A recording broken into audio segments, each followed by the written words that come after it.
Então, minha gente, nós vamos começar agora o trabalho com o módulo 2, ok? Currículo educacional. Eu vou começar aqui passando alguns slides, fazendo aqui uma orientação e a gente vai voltar para começar a fazer um debate, ok? Primeiramente, eu queria fazer aqui uma breve discussão sobre essa pergunta aí. O que é que você entende por currículo? Pelo vídeo que você viu, pela sua experiência pessoal, o que é que você acha que é currículo? Alguém quer se pronunciar? Fique à vontade. Bom, né? Trata do mecanismo que vai, digamos assim, trabalhar as relações, certo? Não apenas de conhecimento, mas as relações de poder, visão social, né? Que estão contidas dentro da nossa comunidade escolar, porque a escola não se restringe, digamos assim, só aquele momento ali dentro do prédio em si, né? Então, assim, o currículo escolar tem que ter uma vivência não apenas de conteúdo, certo? Deve entender também todo o contexto social que cerca os nossos alunos, para que a gente possa entender melhor, né? E assim trabalhar a questão do aprendizado com eles, certo? Ótimo, beleza. Mais alguém quer fazer um comentário? O que é currículo? Pode ser do seu... Alô, boa tarde, tá me escutando? Estou ouvindo. Estou. Boa tarde, seja bem-vinda. Boa tarde. Meu nome, eu não sei se está aparecendo Cidadão, não sei porquê, é Leiliana, viu? Leiliana. Eu botei para entrar aqui, eu acho que eu na conta da outra pessoa que está. Quem é essa Cida, sem saber? Pois é. Bem-vinda, Leila, tudo bom? É Leiliana. Leila, pode chamar. E depois eu vejo como é que, eu não sei, é a primeira vez que eu estou participando assim, de uma webconferência, né? Aí deu tudo alguns probleminhas. Assim, pelo que eu vi do vídeo, né, que é o currículo, né, tem que um cruzamento de todas as culturas e saberes, né? Por isso que o currículo tem muito a ver, né, com cada região, cada saber do Brasil todo, né? Não sei se estou nessa linha, se estou pensando certo, né? Pode ter certeza que está, viu, Liliana? Mais alguém que é currículo?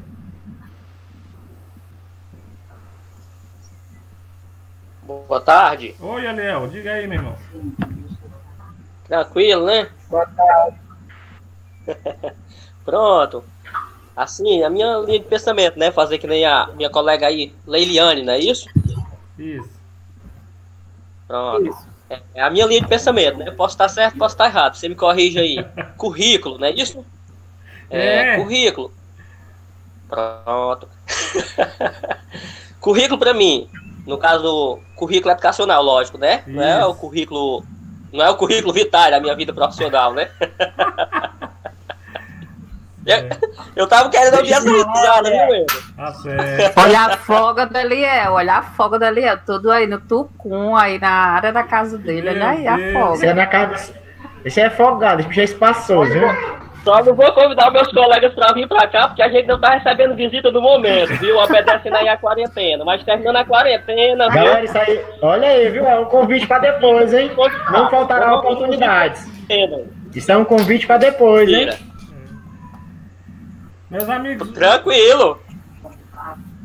Sim, vamos lá, voltar ao currículo, né? Brincadeiras à parte. Vamos lá, currículo.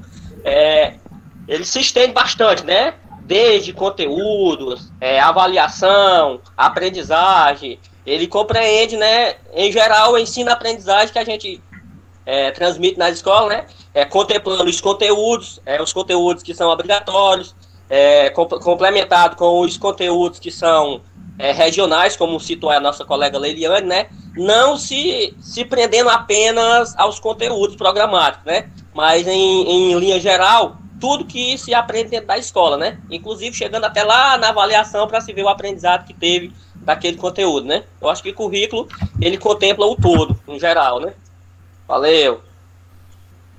Fredson está perguntando aqui se eu vou colocar essa apresentação no Teleduc. Vou sim, meu amigo, eu coloco, e o vídeo também dessa webconferência que eu estou gravando para deixar também no Teleduc, ok? Bem, meus amigos, obrigado, Eliel, tá certíssimo aí na sua fala. Inclusive, o currículo, ele é algo tão amplo, sabe? Imagina que você vai brincar de tiro ao alvo. o alvo, se o alvo for o currículo, ele é tão gigante que não tem como você errar. Se der um tiro, você vai acertar, ok? Dada a sua dimensão, né? Mas aí, onde é que eu quero chegar? Eu vou voltar aqui para o slide para a gente já ir continuando aqui nossa discussão a partir do que vocês falaram. Dá para ver o slide aí? Sim. Ok. Sim, Gente, ok.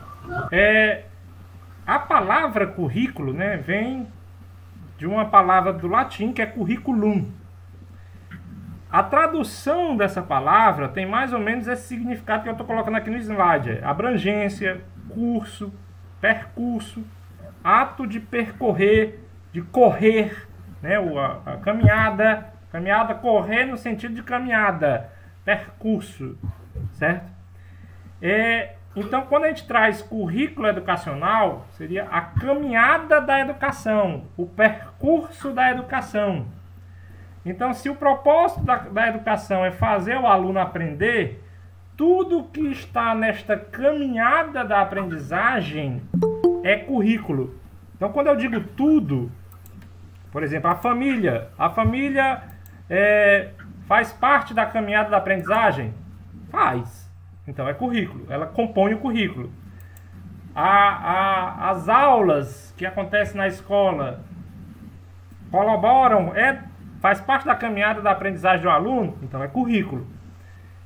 A metodologia, as relações sociais, o diálogo, a cultura, a música, enfim, é tão amplo porque tudo está envolto de uma caminhada para se chegar a uma educação, a uma aprendizagem. Por isso que currículo é algo bem abrangente.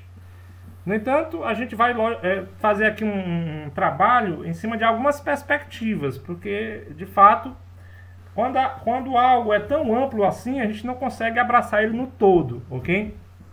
Nós vamos trabalhar algumas teorias. Então, tipo assim, o que é esse lance de teorias? A Leiliane falou a sua teoria sobre currículo, ou seja, para ela o que é currículo. Então ela tem uma visão de currículo, no entendimento dela. O Eliel também falou. Ele falou a sua visão de currículo, a sua teoria de currículo. Então, existem várias concepções de currículo. E a gente vai trabalhar aqui algumas. Basicamente, nós vamos trabalhar 3. Mas aí eu preciso deixar claro o seguinte. O que é uma teoria? Né? Como eu estava, inclusive, tentando explicar. Uma teoria é um discurso, é uma explicação, é um ponto de vista de alguém sobre alguma coisa. Ele quando a gente fala discurso, como alguém interpreta alguma coisa, a sua teoria sobre isto. É muito comum a gente escutar na pedagogia, tem muito pedagogo aqui no curso, as teorias de aprendizagem. Então tem a teoria, o construtivismo, o socio-interacionismo. O que é isso? É como as pessoas dessa teoria interpretam que o aluno aprende nessa concepção. Então, tipo assim, para Piaget, ele entende que o aluno aprende na interação com os objetos, com o meio. Então, esta é a teoria dele que explica como é que o aluno aprende. Aí já o Vygotsky, para ele o aluno aprende, o aprendizado se dá na interação social com os outros. Então, para ele, a aprendizagem se dá desse jeito. Agora, o importante entender é o seguinte, não há teoria certa, às vezes as teorias são opostas, mas cada um está vendo de uma perspectiva diferente.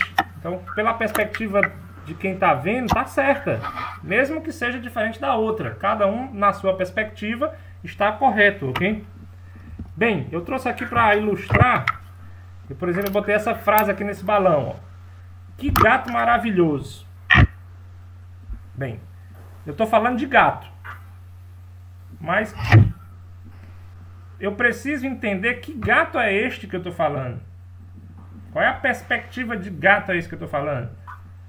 É o gato animal de 4 patas? Pode ser. É o gato jovem, rapaz bonito? Se for uma garota fazendo esse pensamento, pode ser um jovem, um rapaz bonito. perceba que são duas teorias, duas explicações diferentes. Um é um animal, o outro é um rapaz. Se você não se posicionar, se você não dizer, olha, estou falando aqui na perspectiva de um animal. Ah, então gato é de 4 patas. Eu estou falando aqui na perspectiva de um jovem bonito. Ah, então gato tem esse significado. Então cada teoria aponta o seu ponto de vista. Eu ainda podia levantar até uma outra teoria aqui. Se for uma pessoa aí atrás de fazer uma economia de energia, esse gato aí vai ser outro gato, né? Então... Eu ia citar o Giovanni aí, desse tipo de gato, ó. Pois é, o Giovanni pensou logo que foi esse. Meu irmão, deixa de malandragem, cara. Esse manca. Então, cada pessoa, cada teórico tem uma perspectiva. Então, eu falei gato aqui, levantei 3 perspectivas dessa palavra gato. Então, se no lugar dessa palavra gato fosse currículo, então eu poderia elencar várias perspectivas de currículo. E a gente vai trabalhar aqui 3, ok? Mas para reforçar essa questão, eu trago essa discussão aqui sobre teoria e prática, que também é um dilema muito grande quando a gente trabalha com currículo, porque currículo ele é uma coisa muito vivencial, ao mesmo tempo que ele é muito teórico. Então você pega ali a BNCC, que é um referencial curricular, e quando você vai para a sala de aula, é uma coisa totalmente diferente. Aí vive aquele dilema, né? A prática e a teoria, e não consegue se encontrar. Tem muitos professores que se frustram, né? Na teoria é bonito demais, na prática é outra coisa, eu quero ver na prática essas coisas, e aí tem esse pensamento. E aí eu queria trazer uma reflexão sobre isso. Eu trouxe essa imagem aqui, que é uma sala de aula. Mas aqui, se você prestar atenção nessa imagem, tem tanta diversidade. O currículo está acontecendo aqui de tantas formas.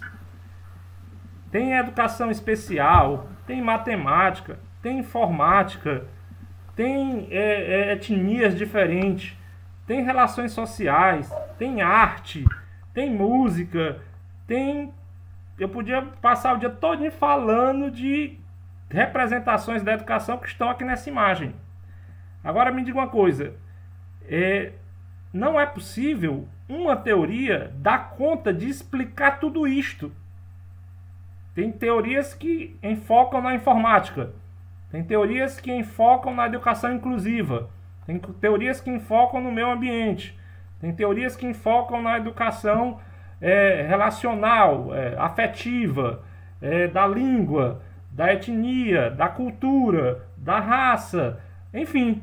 Então você nunca vai encontrar uma teoria que dê conta da realidade que é o mundo. Nem esta imagem que eu coloquei aqui, por mais complexa que ela tenha coisas, o mundo real ainda é mais complexo. O mundo real da prática, da vida real, é muito mais complexo. Então, de fato, nenhuma teoria, por mais ampla e por mais, mais profunda que ela seja, ela não vai dar conta da complexidade que é o mundo real. Então essa frustração, se você não entender que realmente essa teoria não consegue explicar tudo isso, ela vai se focar em uma parte disso, e daí a sua importância, porque ela vai tratar muito bem um pedaço, ela vai falar muito bem do meio ambiente, ou então da educação inclusiva, ou então das relações sociais. Então ela vai falar muito bem de uma parte. Aí é interessante, se você quer entender este todo, se você entende essa parte, uma parte pequena, entende a outra parte que fala de informática, entende a outra parte que fala da língua, entende a outra parte que fala da educação inclusiva, da etnia, e você entende várias partes, então é como se você estivesse montando um quebra-cabeça e vai entendendo a educação, o todo, de uma forma mais completa.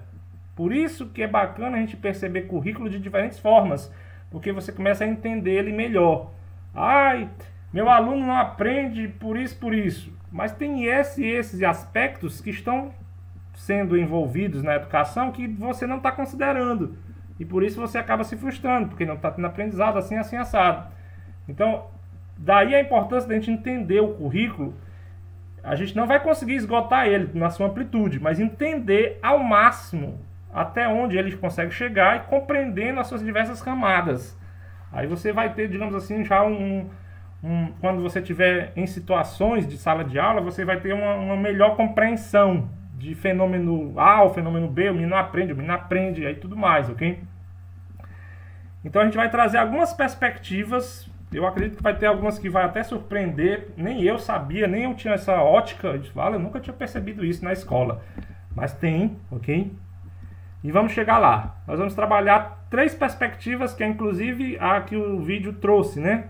As tradicionais, as críticas e as pós-críticas. De todas as teorias sobre currículo que até hoje se estuda, dá para encaixar elas nessas 3 grandes camadas, ok? Bem, minha gente, até aqui tá tranquilo? Alguém quer comentar alguma coisa? Tá de boa, tá dentro do que foi apresentado no vídeo, tá dentro do que provavelmente alguém já leu em outros textos, não só apenas no que você mandou, né?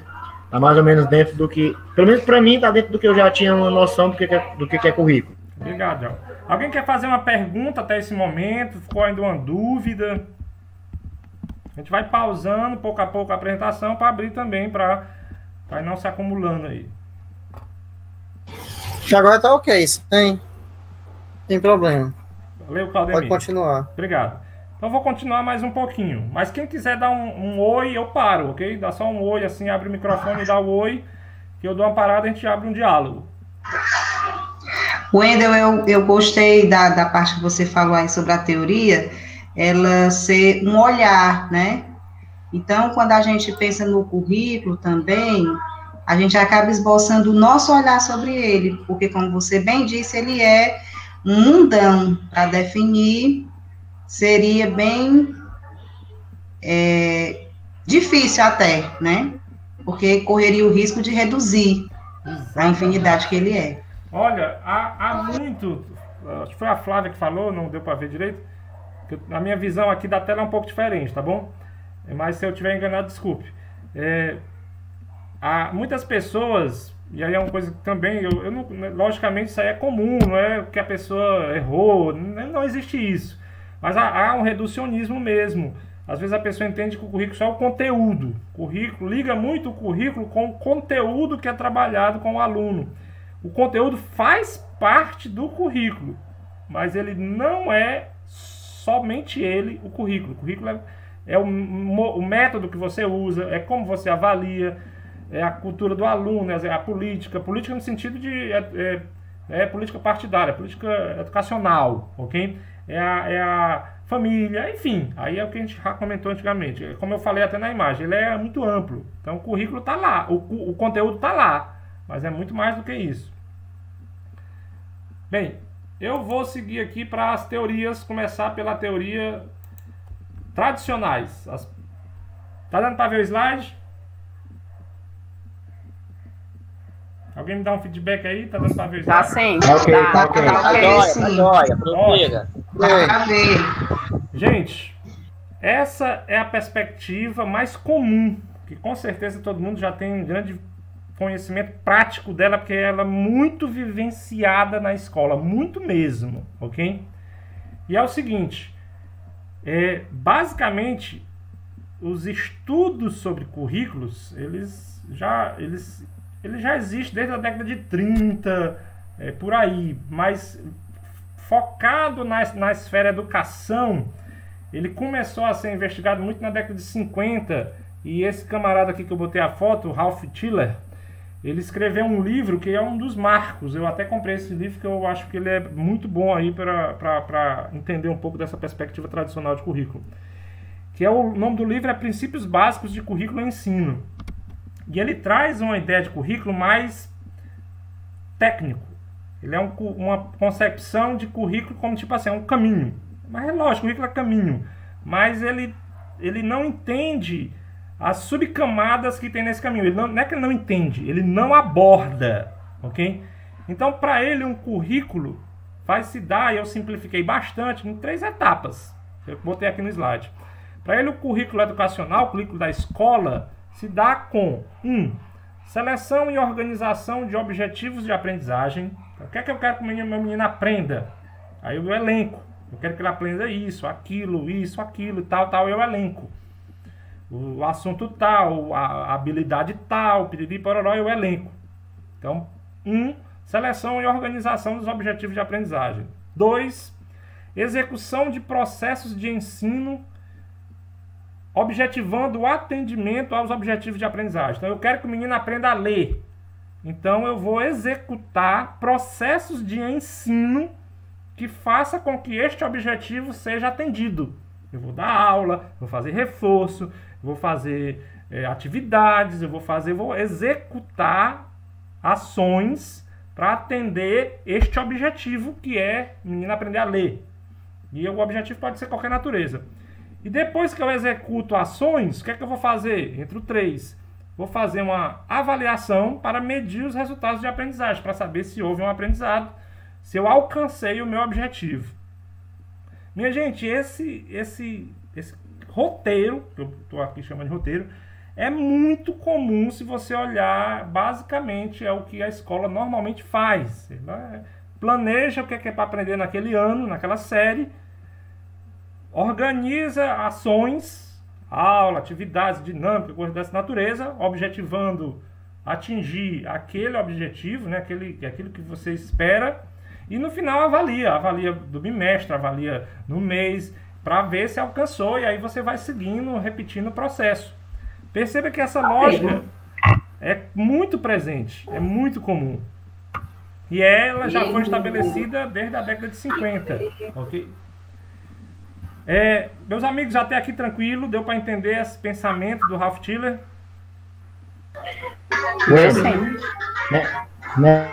Questão aí, né? Eles eram muito atrelados, muito ligados à questão, digamos, industrial, né? O trabalho na indústria, o currículo nessa época aí, dos anos 20, anos 30, né? Era muito pautado na formação de futuros trabalhadores, né? A escola era tida assim, digamos, como um caso à parte, né? Sem levar em consideração as relações sociais do entorno, ou seja, da vida social do aluno, digamos assim, não é isso? Exatamente. A primeira concepção de currículo, como você citou, década de 20, 30, aqueles primeira vez que o currículo foi mencionado, vinha muito com essa perspectiva. A veia do ensino e da educação começou com Ralph Tiller, entre outros. Teve outros, o Bambit, teve outros que... Eu acho que as ideias começaram a mudar, eu acho que a partir dos anos... final de 50, 60, por aí, começou a ser as primeiras ideias, os primeiros questionamentos críticos. Perfeito. O crítico veio um pouco mais na frente, vou falar sobre ele. Primeiro veio este mais formal, mais técnico, ok? E outra coisa, quando eu falo aqui de execução de processos de ensino, entenda processos mais mecanizados, a aula, o aluno mais passivo. O aluno fica ali, é muito espectador, o professor vai dar aquela sua aula mais expositiva, o aluno passivamente vai recebendo aquela aula, ok? Esta era muito a visão, era e ainda é, porque não mudou muito, né? Mas ainda há presença disso, ok? Outra coisa que eu quero deixar claro aqui, é que não é uma intenção nem minha, nunca pensei nisso, de dizer qual é a melhor, qual é o pior, não existe isso. Existem concepções diferentes. Todas têm, na sua concepção, um objetivo, um foco. Todas, no seu modo de ver, estão corretas. Todas, no seu modo de ver, estão corretas. Ok? Vai ter situações de confronto. Isso não quer dizer que um é melhor ou é pior. Nem é que deve ter assim ou deve ser assado. Deve ser de todo jeito. O importante é que haja o processo de aprendizagem. Isso é o tipo principal. Mas vamos lá, começou com o nosso amigo Ralph Tiller. Então, elenca os objetivos de aprender, executa ações para alcançar esse objetivo, aula, enfim, e avalia para saber se o objetivo foi atingido. E aí segue a roda viva, continuando o mesmo procedimento. Aspecto muito comum nas escolas. Tem aqui um elenco que eu coloquei aqui de características dessa perspectiva tradicional. Quando se fala na tradicional, o aspecto cultural, ela é sempre geral. Ela não é cultural particular. ela é muito amplo, né? Há um entendimento assim muito geral. Sei lá, vou ver se eu pego aqui um exemplo aqui tentando ajudar. O Dia do Índio é o índio como um todo, sei lá. Aí não é um aspecto local, é o nosso Tupi-Guarani aqui, é o nosso cacique aqui, não contempla muito essa pegada, é sempre mais no geral. Há muita perspectiva do item 2 aí, do verbalismo, o transmissivismo, né, digamos assim, há muito isso. O professor é muito centrado nele, o conhecimento. Há um aspecto de autoritarismo, né? O professor ali é o manda-chuva da sala, aqui é meu espaço, enfim. O aluno é mais passivo. A aprendizagem é mais receptiva, mecânica. Tem-se muito a valorização dos conteúdos, muito. E a gente escuta muito, mas o fulano não aprendeu o conteúdo. Pronto, então isso aí, essa tipo de perspectiva é uma típica característica do enfoque tradicional. O conteúdo ele é muito forte, entendeu? É muito presente. E enciclopédico é o livro. O livro é muito forte. A presença do livro é muito indutivo aqui nesse processo, ok? Até aqui tranquilo, gente? Isso aqui são características que eu elenquei da perspectiva tradicional. Parece com o que a gente vê no dia a dia? O que é que vocês me dizem? Oi? Fala, será que eu saí do ar?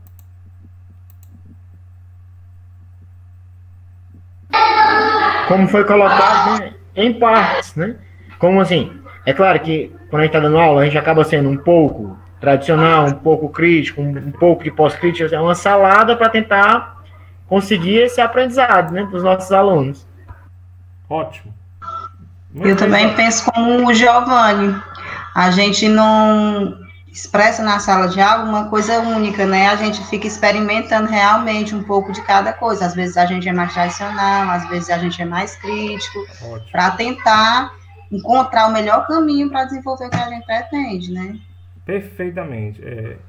Até porque depende muito da turma, né, Leandro? Ou seja, se você está dando aula em 2 turmas de 8º ano A e B, a organização do 8º ano A e do 8º B, para o professor conduzir a aula, ela vai ser diferente, sempre é diferente.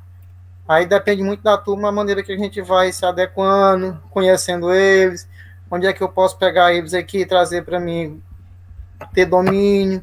A situação relativamente muda muito de turma para a gente poder usar esses tópicos. A gente usa um pouco de tudo, dependendo do dia e da turma. Isso mesmo. Minha gente, mais na frente eu vou falar exatamente das instâncias de poder, né? E, de fato, você tem muitas perspectivas. E, ora, você precisa ser mais... É que nem pai e mãe. Quem é pai, quem é mãe que está me ouvindo aqui sabe o que eu estou falando. Tem hora que você tem que ser mais rígido, tem hora que tem que ser mais amável, tem hora que você tem que ser mais duro e ser mais afago. Enfim, tem hora que você tem que estar medindo o que é que você precisa ter. E na escola do mesmo jeito, tem hora que você é mais tradicional, tem hora que você é menos, você vai flutuando nas camadas. Aí entra a questão da instância de poder, porque você precisa fazer a escolha. Agora, eu vou ser mais autoritário? Ou eu vou me centrar mais em mim, no professor? Ou eu vou me ater mais o livro? Ou eu vou ser mais assim, de outro jeito? Ou eu vou ser mais assado? Então essa escolha que o professor faz não deixa de ser uma instância de poder. É ele que escolhe, porque é o seguinte, quando você escolhe por um, você não trabalha o outro. Ou tipo assim, escolhe um em detrimento de outro. E este outro pode fazer falta ao aluno, embora você entenda que este que você escolheu seja o melhor caminho. Então, nos processos de escolha, sempre vai haver situações de benefício e percas. E quem vai escolher o que é que vai ser perdido é o professor. E aí está a instância de poder. O momento em que ele não percebe que ele faz isso é natural, ok? Mas aí é que entra o momento de você ter essa responsabilidade. Porque quando você diz, olha, eu vou ensinar conteúdo A, não vai dar tempo de ver o conteúdo B. Então você vai ter que fazer uma escolha. E aí essa escolha é uma instância de poder. você precisa estar muito consciente, tal, que a escolha deve ser essa, porque mesmo que seja a melhor escolha, ainda vai ter percas. Então, nesse processo sempre vai ser assim. Então, por isso que a gente diz que currículo é uma instância política, é uma instância de decisões, ok? Mas é por aí, tô gostando de ver aí que a gente já está avançando aí nesse pensamento, bem mais abrangente. Então eu trouxe aqui aspectos da escola, do conteúdo, da avaliação do professor e do aluno na perspectiva tradicional. A escola, numa perspectiva tradicional, ela se preocupa com a aprendizagem, com a aprovação, com os resultados. Os conteúdos, eles são cumulativos, você vai vendo um, depois vai vendo outro, vai vendo outro, vai vendo outro, e absorvidos pelos alunos. A avaliação, ela tem muita linha quantitativa, há muita reprodução, produtividade, o menino tem que lá, fica repetindo, reproduzindo na perspectiva de aprimorar e aprender.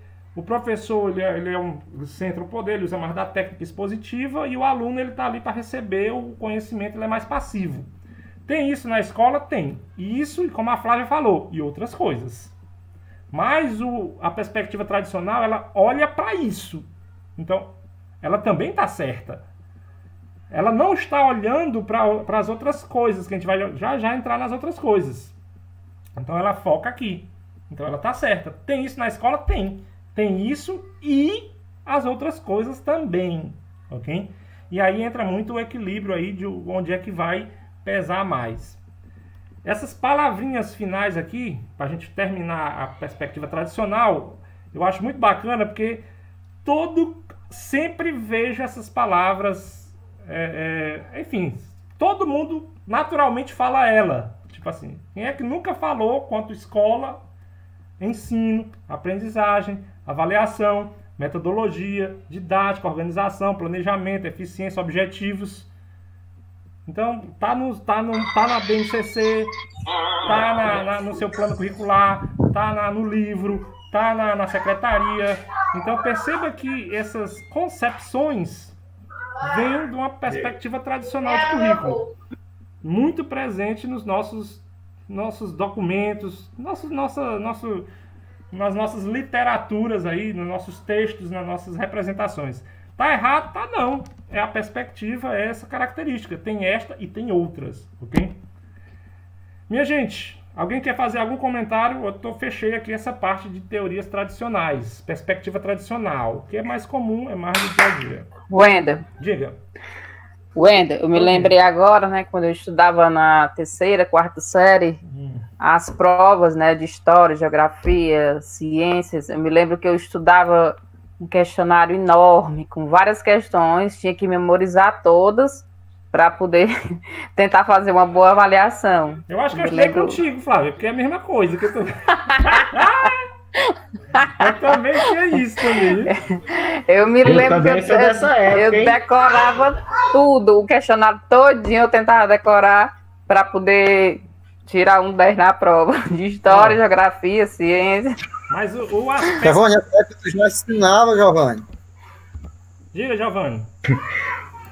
Não, eu disse que eu também sou dessa época aí, que tinha que memorizar questionário, hein? Agora sim, gente. Até que o Giovanni já dá aula. A memorização, gente, ela é um dos caminhos da aprendizagem. Ela não está errada também, não. Agora, não é só ela que propicia a aprendizagem, ok? Aí, às vezes, naquela época, na nossa época, a minha, da Flávia, de Giovanni aí, havia centrava muito em cima dela e acaba deixando outras, né, em detrimento de outras, o lance da escolha. Talvez não tenha sido... Eu sou da época... E eu cheguei a... Não sou muito velha, não, mas eu cheguei a pegar a palmatória na mão, viu? Matemática. Eita, logo de matemática? Peguei. Peguei. Opa, essa aí não, eu tô fora. Pois eu peguei. Escola particular, eu estudava. Palmatória. Peguei. Palmatória pra minha casa, rapaz. Traumatizou aí a mulher. Tá bom. Traumatizou mesmo. Tinha um aluno que eu já morria de medo dele.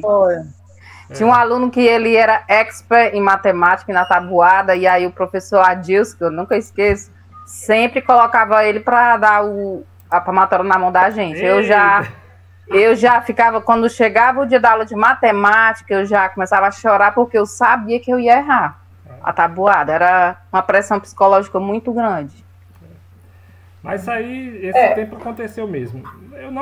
Esse negócio da palmatória eu não recomendo não, viu? Mas a memorização faz parte também. A minha avó era dessa época aí, viu? Beleza. Professor, deixa eu comentar Me aqui. chamou de velha aí, olha. Acabou de me chamar de velha. Alguém quer comentar que eu ouvi aqui? Não, ele só disse que você é de tempo da avó dele. Demais mesmo. Eu quero só falar. Brincadeira, Flávia, viu? Alguém quer falar que eu ouvi? Eu sei, filho. Leiliane, diga, minha amiga. Nisso aí tudo que foi dito até agora, né? Hoje em dia, como a gente trabalha ainda muito a parte tradicional nas nossas aulas, mas a gente conhecendo as outras teorias, né, que a gente vai já passar, a gente acaba nas nossas aulas fazendo todo um multi-saberes, né? Porque os nossos alunos, eles aprendem diferente, né? Tem aluno que realmente aprende mais pela decorar, né? Tá aquela toda sistemática. E nós, em matemática, muitas vezes, aí a gente trabalha também, tem aluno que é mais visual, aí a gente acaba colocando cartazes na sala, né? Para que ele fique olhando e às vezes memoriza, observando. Alunos que aprendem falando para o outro, né? Então, a gente está, nos dias atuais, tendo que saber todas essas teorias realmente, né? Para poder tentar atingir todos os alunos, porque cada um aprende diferente, né? Assim, exatamente, é isso mesmo. Ótimo, obrigado, Leiliane. Eu vou seguindo mais um pouquinho, nós vamos entrar agora na perspectiva crítica, né? Voltando aqui o slide. Tá ok? Vendo o slide aí? Alguém Sim. Ótimo. Sim. Gente, ok. Pronto. Nessa perspectiva, gente, ela veio por volta da década de 60, 70. Aí teve muita gente boa. Paulo Freire foi um dos marcos aí dessa nova perspectiva. Bourdieu, outros aí dessa área, Dewey, enfim, teve uma galera boa. Aqui é o seguinte. Começou-se a observar que essa perspectiva tradicional, esse jeito de dar aula tradicional, mais antigo, que era muito mais forte, antigamente, como a Flávia falou, era bem mais forte do que é hoje. Ainda está o tradicional? Lógico que está, tem que estar, ainda vai continuar, porque é uma perspectiva, não é errada não, ela só não pode ser a única, porque se ela for a única, está esquecendo as outras coisas, ok? Como a Leiliane falou, ela tem alunos que aprendem por outras perspectivas, então ela não pode ser a única. Mas ela tem que estar lá, porque também tem aluno que só aprende pela memorização, pela repetição e tudo mais. Mas os educadores dessa época, 60, 70, começaram a olhar para a perspectiva tradicional e apontar fragilidades e fazer críticas. Agora vamos entender a crítica numa perspectiva de... Eu vou puxar até uma frase do Bourdieu. Ele diz o seguinte, ó, se você não tem capacidade de contribuir, então você não tem competência para criticar. Então perceba que a crítica, ela vem numa perspectiva de você olhar uma coisa que não está legal e contribuir para que ela fique melhor. Como se fosse assim, uma pessoa está vestindo uma roupa, aí a roupa não ficou legal, ficou aparecendo aqui uma barriguinha, uma coisinha, aí você chega para o seu colega e faz uma crítica. Olha, não está legal essa sua roupa aqui, ficou legal, mas se você fizer aqui uma costura, ou se você ajustar assim assado, fica melhor. Esta é a crítica, ela apontou uma coisa que não estava legal e contribuiu de alguma forma para ela melhorar. Então, essa perspectiva crítica traz essa ótica de você ver coisas que não é legal na tradicional e trazer uma perspectiva de tentar melhorar, ok? Eu trouxe aqui algumas, digamos, características dessa perspectiva crítica. Primeira, perceber a escola como reprodutora do capitalismo. Isso é muito presente. É muito comum, isso não é errado, mas não pode ser só isto. É muito comum a escola se voltar só para o emprego, para a indústria, piriri, pororó, formar mão de obra. Não é só isso. Tem também aspectos sociais, aspectos culturais, tem também outros aspectos que, logicamente, a escola já está, hoje em dia, já trabalha esses aspectos amplos, né? Mas antigamente era muito mais reprodutivista, né? Era muito mais capitalista. Então, no item 2, A perspectiva crítica faz uma contraposição às concepções tradicionais, como eu já falei. Aí já no 3, ela critica a reprodução alienante. Isso aí é que realmente eu concordo. Você ficar repetindo fazendo várias vezes, copie na lousa, copie no seu caderno 30 vezes a palavra tal, para você aprender a escrever a palavra. Você aprende, mas você não entende por que é aquilo. Como se fosse assim, olha, repete aqui para você aprender a somar. Aí você fica repetindo, mas você não sabe que somar tem a ideia que está por trás daquilo ali. Eu só sei que porque eu repeti várias vezes. Eu não sei o porquê que é assim. Eu estou alienado. Eu não sei. Eu fiz pela reprodução. Eu não fiz compreendendo o que eu estou fazendo. Eu não, assim, aí é uma coisa muito pessoal. Eu não sou contra reproduzir. É bom, você vai fazendo para aperfeiçoar. Agora, reproduzir sem entender o que você está fazendo, aí realmente é uma alienação. E a crítica bate muito em cima desse lance da alienação. É bom reproduzir, mas reproduzir com consciência, sabendo o que você está fazendo. O autoritarismo também é muito criticado, o tecnicismo, a acumulação... Oi? Alguém quer falar? Pode falar. A questão aí do 3 da alienação, né? Sim. A questão das operações, o arme e efetue. Ele foi tão, assim, penetrante com os nossos alunos que eles não aprenderam as ideias. Aí, a partir do momento que eles aprendem as ideias de cada operação, eles não vão ouvir mais com aquela pergunta, é de mais ou é de menos? Exatamente. Né? E, infelizmente, aquela questão da repetição, do algoritmo da adição, sem o entendimento, né, de todo o procedimento, ele ainda repercute muito no meio das nossas escolas, e principalmente no Fundamental 1. Obrigado, Eliel. É perfeita a sua fala, viu? Então, tá aí, ó. Aquela estigma do arme e efetue é uma típica reprodução sem saber o que está acontecendo. O menino fazia a conta de somar, mas ele não entendia a ideia de juntar, a ideia de acrescentar, ele não tinha a compreensão disso daí, ele era só uma reprodução. Então, a teoria crítica tem um livro do Bourdieu que ele bate muito em cima disso. O nome do livro é Reprodução, a reprodução. Então ele foca muito nesse lance de você repetir alienadamente. Mas eu não tô. A repetição é importante para se aprender, para se aperfeiçoar.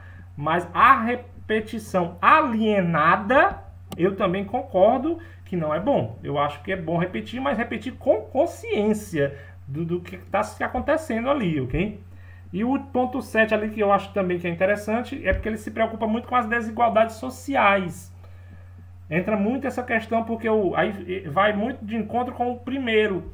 Porque se você foca muito no capitalismo, você aumenta a desigualdade social. Você está formando mão de obra. Aí você reforça a desigualdade social.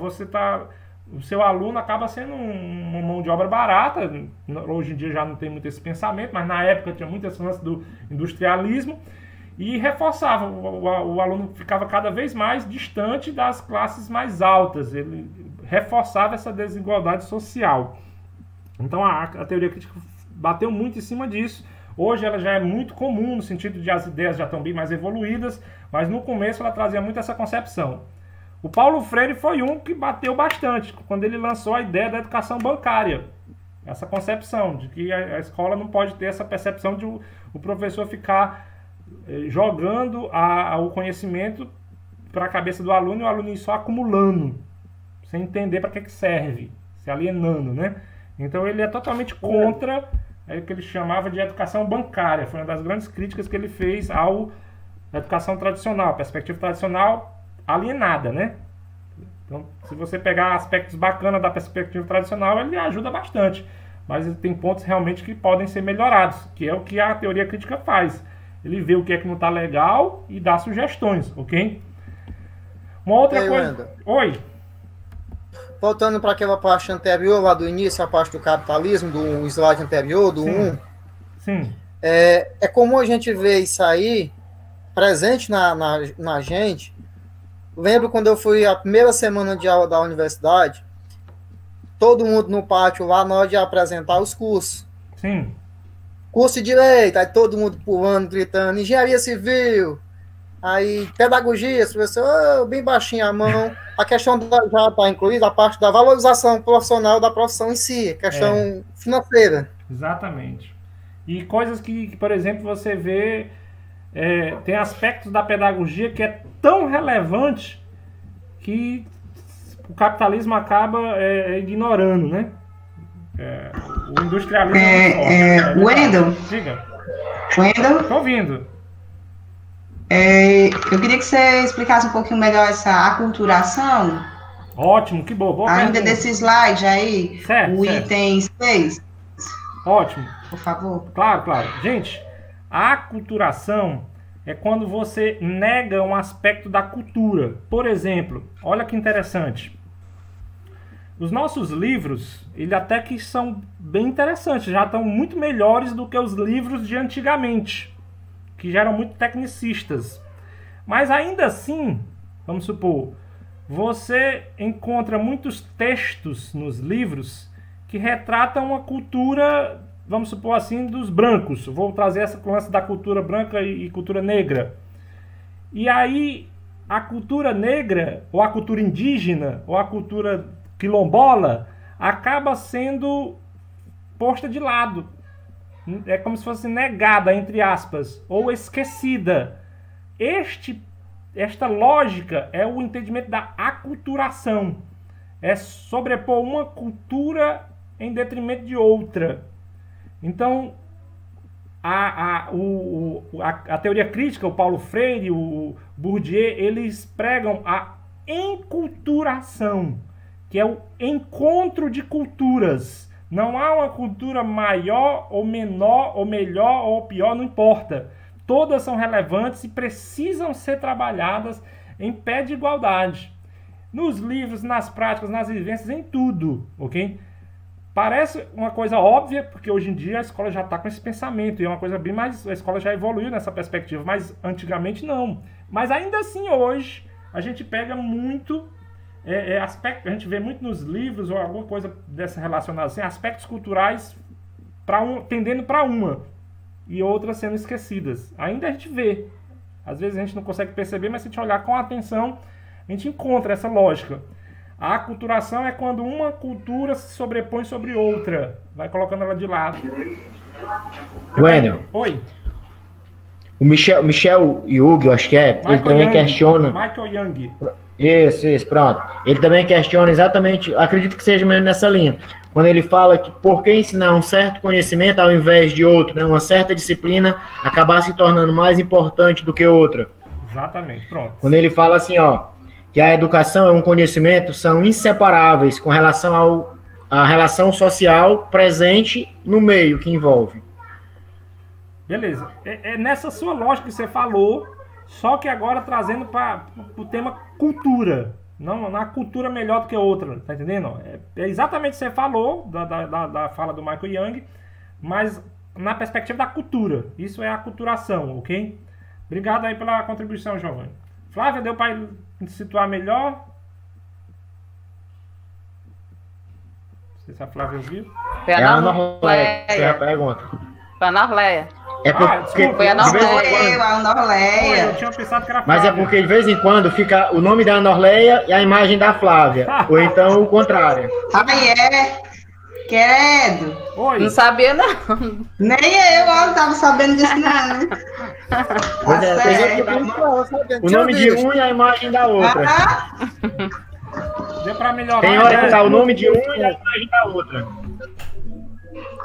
E agora? E agora? Sim. A Norleia mesmo. Agora sou eu mesmo, né? Ótimo. Bem que eu gosto de ser bonita assim como a Flávia, né? Jura. A Norleia. Sim, a Norleia, deu para melhorar aí a compreensão? Sim, deu para eu entender, e inclusive eu acho que essa discussão sobre aculturação, né, ela, na verdade, o contrário de aculturação é a questão que agora a gente está mais abrangente na escola, ou pelo menos a gente é convidado a ser mais abrangente com relação à cultura na escola, claro, né? Agora, quando a gente estava no início do ano estudando o DCRC, a gente viu que isso é uma discussão muito presente, a questão do respeito à cultura. A gente até brincou lá durante a discussão com os professores, que a gente não pode mais, né, por exemplo, assim, a gente ouvia nas festas, nas comemorações da escola, os alunos escolherem certos funks para dançar, né, para se apresentar. Isso. E a gente ficava, de vez em quando, ouvindo um ou outro professor dizer assim, mas essa música é muito feia, esse tipo de dança não é legal, né, e tal. E aí teve na nossa discussão alguém que disse assim, agora a gente não pode mais mencionar esse tipo de comentário, porque é cultura. Ainda que você ache feio, ainda que você não goste, que você não participe, não pratique aquele tipo de dança, né, não vai deixar de ser a cultura de alguém que vivencia aquilo ali, que acha importante, que gosta e que assumiu como cultura própria. É isso mesmo, Ana Aurélia. Eu posso trazer até um outro exemplo aqui para situar. Imagine que você... Pessoal, oi. Alguém quer falar? Com relação a essa questão da aculturação, também acredito que não seja um privilégio só que da minha escola. Eu acredito que aconteça na escola de todo mundo. A questão de quando a gente tem, por exemplo, alunos da sede com alunos da zona rural, também há um pouco, digamos assim, dessa discriminação, certo? Muitas vezes, não querendo participar de mesmos grupos, das mesmas equipes, fazer atividade junto, certo? Acredito que nas demais escolas também a gente encontre isso, certo? Então, assim, é um certo tipo de discriminação, não, porque é do interior, desse tipo de coisa. É comum a gente ouvir um aqui, outro acolá aluno falar isso. Giovanni, pegando a sua leva aí, eu acredito, e a gente pode ter observado no nosso meio, que não só nos alunos, mas às vezes até por parte dos professores, nos encontros, nas formações, ainda existe esse tipo de discriminação com as pessoas do interior, viu? Concordo. Assina embaixo. É verdade. O exemplo que eu ia trazer era mais ou menos esse, pegando um pouco dessa ideia que o Giovanni falou. Imagine que um aluno chega na sua escola, o aluno é de família quilombola, vamos supor, quilombola. Então ele tem a sua cultura, ele tem as suas ideias. Aí ele vai estudar um texto, aí o texto é da cultura dos brancos. Aí vai comemorar uma data festiva na escola que é da cultura dos brancos. Aí vai comemorar mais uma coisa na escola que é do branco. Aí vem uma prova que fala do branco. Eu falo do branco em contraponto com a quilombola, né? Fazendo essa... Então ele acaba se sentindo, o aluno, aculturado. A cultura dele acaba morrendo dentro dele, assim, sabe? Eu estou trazendo esse exemplo hipotético, tá entendendo? Isso é aculturação. A cultura dele não se encontra com a cultura dos outros alunos e da sociedade. Não há esse encontro, há uma sobreposição.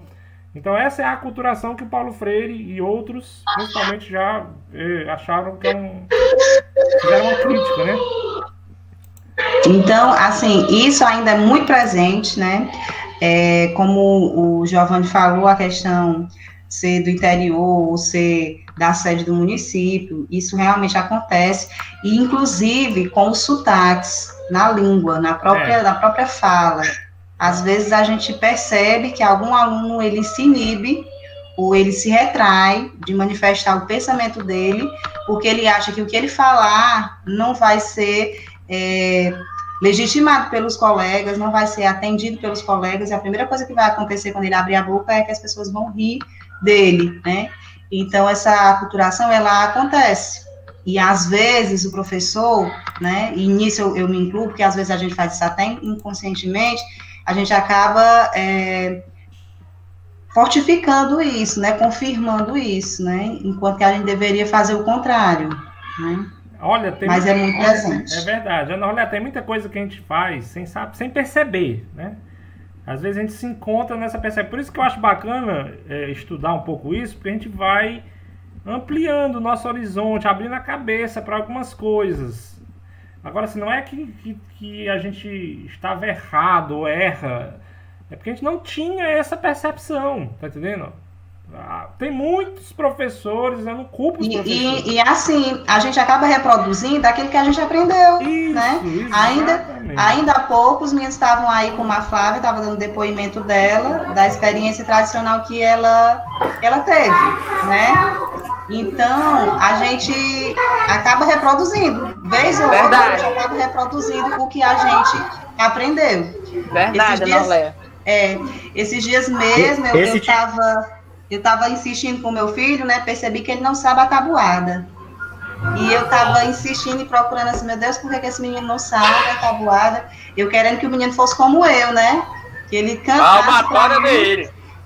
Pois é, eu já estava aí para pedir o endereço desse professor da Flávia aí para perguntar se ele ainda tem essa relíquia, né? Porque está precisando ser usado aqui em casa. Então, aí eu estava nesse dilema, né? E a dificuldade para aprender realmente isso daí, porque eu acho que também depende da minha visão, né? Eu achando que o menino tem que aprender isso, de repente ele nem vai mais precisar disso, com o celular na mão a gente resolve tanta coisa, né? É verdade. Mas na da prova ele não vai poder estar com o celular não, hein? Depende, né? Tá incentivando ele a pescar, a colar, né, tia? Não, eu tô querendo usar a palmatória nele, eu tô dizendo que eu tô repensando a minha prática, se eu não tô realmente, né, precisando fazer isso ou não, se eu devo ou não fazer isso. Essa questão da discriminação. Pode falar. Léa, dos jogos, né, que a gente sabe que o lúdico ajuda muito a criança, e a gente sabe também que o estudo da tabuada em si, né? Mas assim, eu até levei para minha formação ano passado, né? Que o Levi, ele tinha muita dificuldade também na tabuada. E o pai dele confeccionou um dia aqui um ludo, né? E aí o ludo, ele requer um cálculo mental, porque a gente jogava com 2, 3 dados e aí tinha que somar, né, para poder pular as casinhas. E aí de tanto eu brincar, e o pai dele também com o ludo, né, com ele acabou, né, desenvolvendo o cálculo mental muito rápido, porque na hora que o dado, né, dava lá a pontuação, ele já dizia, é tanto, tá entendendo? E aí a partir daí eu percebi que começou a melhorar mais a questão da tabuada. Hoje ele ontem até o Orleans fez um teste aqui com ele, né, perguntando a de multiplicação, e ele dizia todas as perguntas que ele fazia, né? Então eu ainda acredito muito no lúdico, ajuda bastante porque a criança aprende com prazer. Verdade, eu vou tentar. Minha gente, eu vou continuar mais um pouquinho, tá bom? Bem, abrimos aqui um debate sobre aculturação muito, muito válido. Aí eu vou seguir, eu vou apontar aqui algumas críticas que essa perspectiva faz muito ao tradicionalismo. Outra que o Paulo Freire destaca muito é a opressão. Dá para ver o slide aí? Dá sim. Ótimo. Ok. Também estou vendo. Vou dar aqui um exemplo prático aqui. Tipo assim, você... Às vezes a gente não, mas eu sou professor, eu não oprimo, não acontece isso comigo, eu respeito, tal. Aí você chega para o aluno, olha, quem não fizer minha atividade vai levar um 0. Isso, de certa forma, é uma certa opressão, tá entendendo? Ou acontece muito isso em camadas mais finas que a gente não percebe. Tipo, menino, te cala, não é a tua hora de falar. Há um nível de opressão também aí, tá entendendo? Então, não é aquela opressão física, falar palavrão, não é isto. A opressão é em várias camadas. E o Paulo Freire percebe isso. Eu, ministro de carreira, chegava, galera, quem não trouxer a minha atividade, nós estamos indo pra fora. Há camadas de opressão. Chegava a botar 10 alunos pra fora, porque eles não faziam atividade. Se fosse hoje, nós estávamos na sala, viu, Giovanni? E se não trouxer o livro, professor Giovanni? É como se fosse... Eu tenho outra... Não entra. Não, eu tenho outra punição. Eles têm que ficar dentro da sala. A punição para meus alunos hoje é ficar em sala. Porque ele já chega assim, ó, Giovanni, tu vai colocar pra fora quem não fez a atividade? Eu disse, não, quem não fez vai ficar na sala, fazendo. Ei, Giovanni, agora é o contrário. Quem não trouxer material, quem não fazer atividade, não sai pra ir tomar água no banheiro 10 vezes. Exatamente. Mas já tá no automático. Ele diz assim, ó, Giovanni, se não fizer, cara, tu bota pra fora. Mas não, quem não fez vai ficar na sala. Eu vou liberar quem fez. O interessante é que o Paulo Freire traz essa concepção que a opressão, ela é... Assim, ele diz que a alegria do oprimido é um dia se tornar opressor. Então, tem muito essa ótica de você ficar com aquela mágoa, aquela coisa, e quando você tem a condição de poder, entre aspas, você faz o mesmo.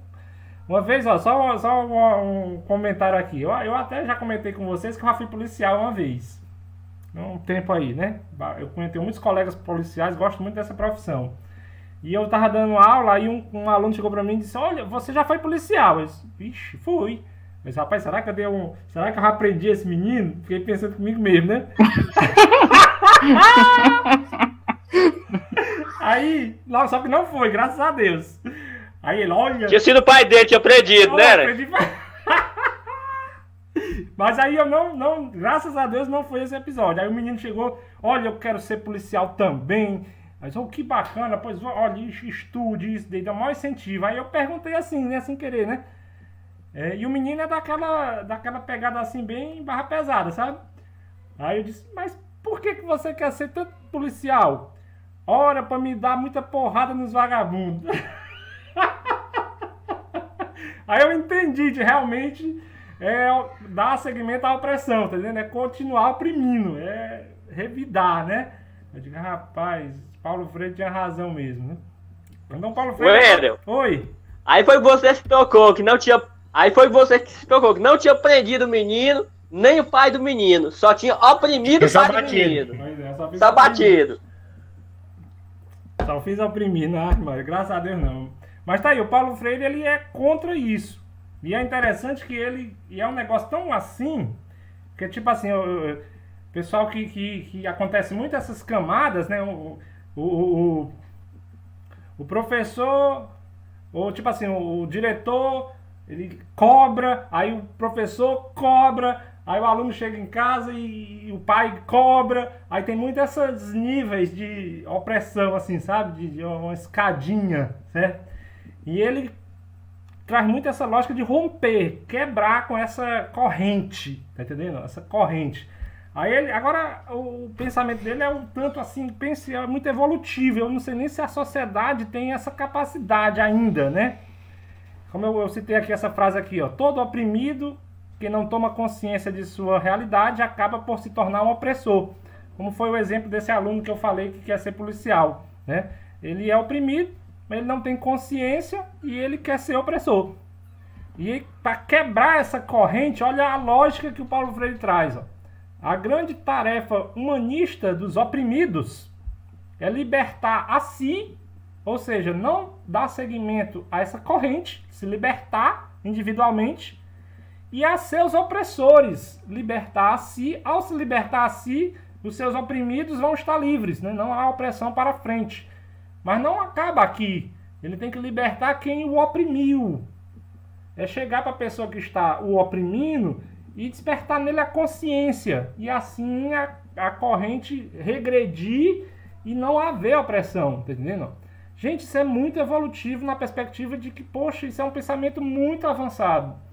É muito, assim, não estou dizendo que é impossível, mas a sociedade precisa avançar bastante de tomada de consciência, de uma cultura mais educacional para chegar nesse nível. Mas você vê que o Paulo Freire já traz essa perspectiva. Isso aí pense numa coisa muito à frente do seu tempo. Deu para entender essa lógica aqui, minha gente? Deu sim. Sim. Bacana, né? Vamos seguir aqui mais um pouquinho. Gente, tá aí, ele fala de mudar a realidade, transformar a realidade. O Paulo Freire, gente, é um dos maiores ícones da teoria crítica. Ele é internacionalmente, assim, uma grande referência. Mudar, transformar a realidade. Ele fala muito que para transformar a realidade você precisa transformar primeiro a si mesmo. Ok? Eu vou avançando. Um pouquinho dessa... não vou entrar muito nessa questão do Paulo Freire. Eu acho que já é um tanto mais conhecido. Paulo Freire é muito, muito conhecido. Ok? A mudança para ele parte desses 3 pontos. A tomada de consciência, a ação libertadora e a emancipação, a libertação, né? Você Eu posso dar até um exemplo aqui. Vou dar um exemplo aqui para ver se parece que é um tanto simples, mas às vezes ainda uma... Aqui na CRED que eu trabalho, é a CRED 6. O pessoal aí de Uruoca, eu acho que é a CRED 4, né? Isso, CRED 4. Aí aqui na CRED 6 apareceu uma escola chamada Escola do Campo. É uma escola aqui no município aqui perto. E essa escola era uma cultura diferente. Não é uma escola do campo porque fica no campo, porque a escola que fica no campo tá aí, é só o que tem. Vocês mesmos são professores, grande maioria de escolas que ficam no campo. Mas elas ficam no campo, mas não adotam uma pedagogia de escola do campo. Elas seguem a mesma pedagogia da escola da cidade. É toda a mesma programação, é toda a mesma lógica. E essa escola do campo que eu acompanhei, ela era diferenciada. A proposta pedagógica dela era diferenciada, com muito mais ênfase à cultura local. E eles cuidavam, eles trabalhavam era com cultivo era cuidando de cabra. Não sei nem como é que se chama isso aí. Cada casa ali, cada vilazinha tinha um quintalzinho cheio de cabra. E lá eles viviam da cultura, do cultivo, né, sei lá, do manuseio dessa cabra. E a escola trabalhava tudo em cima disso. As aulas eram sobre isso, era tudo caprino, né? Sei lá, desculpa. Então, as aulas lá não era matemática, português, tinha matemática, português, mas era toda voltada para isso. Aí o contraturno era oficina de como dar o banho na cabra, era isso, tudo era voltado, não era escola profissional, era escola normal. Tinha umas aulas à tarde, alguns dias na semana, e tinha toda essa diferenciação. E aí é o seguinte, o que eu quero chegar a esse lance da emancipação? Essa escola era localizada no assentamento do MST, aqui do município aqui próximo. Então, essa comunidade do MST reivindicou, lutou, entre aspas, lutou no sentido de reivindicar uma escola para a sua comunidade. Aí ganhou. Recebeu a escola. Só que quando a escola chegou, beleza, essa escola chegou, mas a gente não quer que seja uma escola igual a dos outras culturas, a da cidade. A gente quer uma escola com a nossa cara, do nosso jeito. E aí foi outra conquista. Isso é uma emancipação. É como se fosse assim, se desligar da rede educacional formal, aquela rede padrão, tá entendendo? E ter a sua emancipação do seu jeito, tá? Com a sua realidade. Não sei se isso aí ajuda esse lance da transformação, porque para aquela comunidade do sem terra lá, é a escola ideal para eles. Se você vir com um modelo urbano, um modelo igual, não atende à necessidade deles lá. Então isso é um exemplo de emancipação, de libertação, ok? Então o que vai para lá é todo diferente. Eles tiveram uma conquista muito interessante. Tá aí um exemplo aí de transformação aí que eu posso dizer que eu acompanhei mais perto e eu percebi que realmente isso é uma coisa que não é tão simples, que normalmente é o padrão, é aquele modelo igual, ok? Tem as diferenças ali dentro, mas ainda segue uma corrente única, ok? No vídeo que você sugeriu que a gente assistisse, havia um trecho que falava do currículo como construção de identidade, né?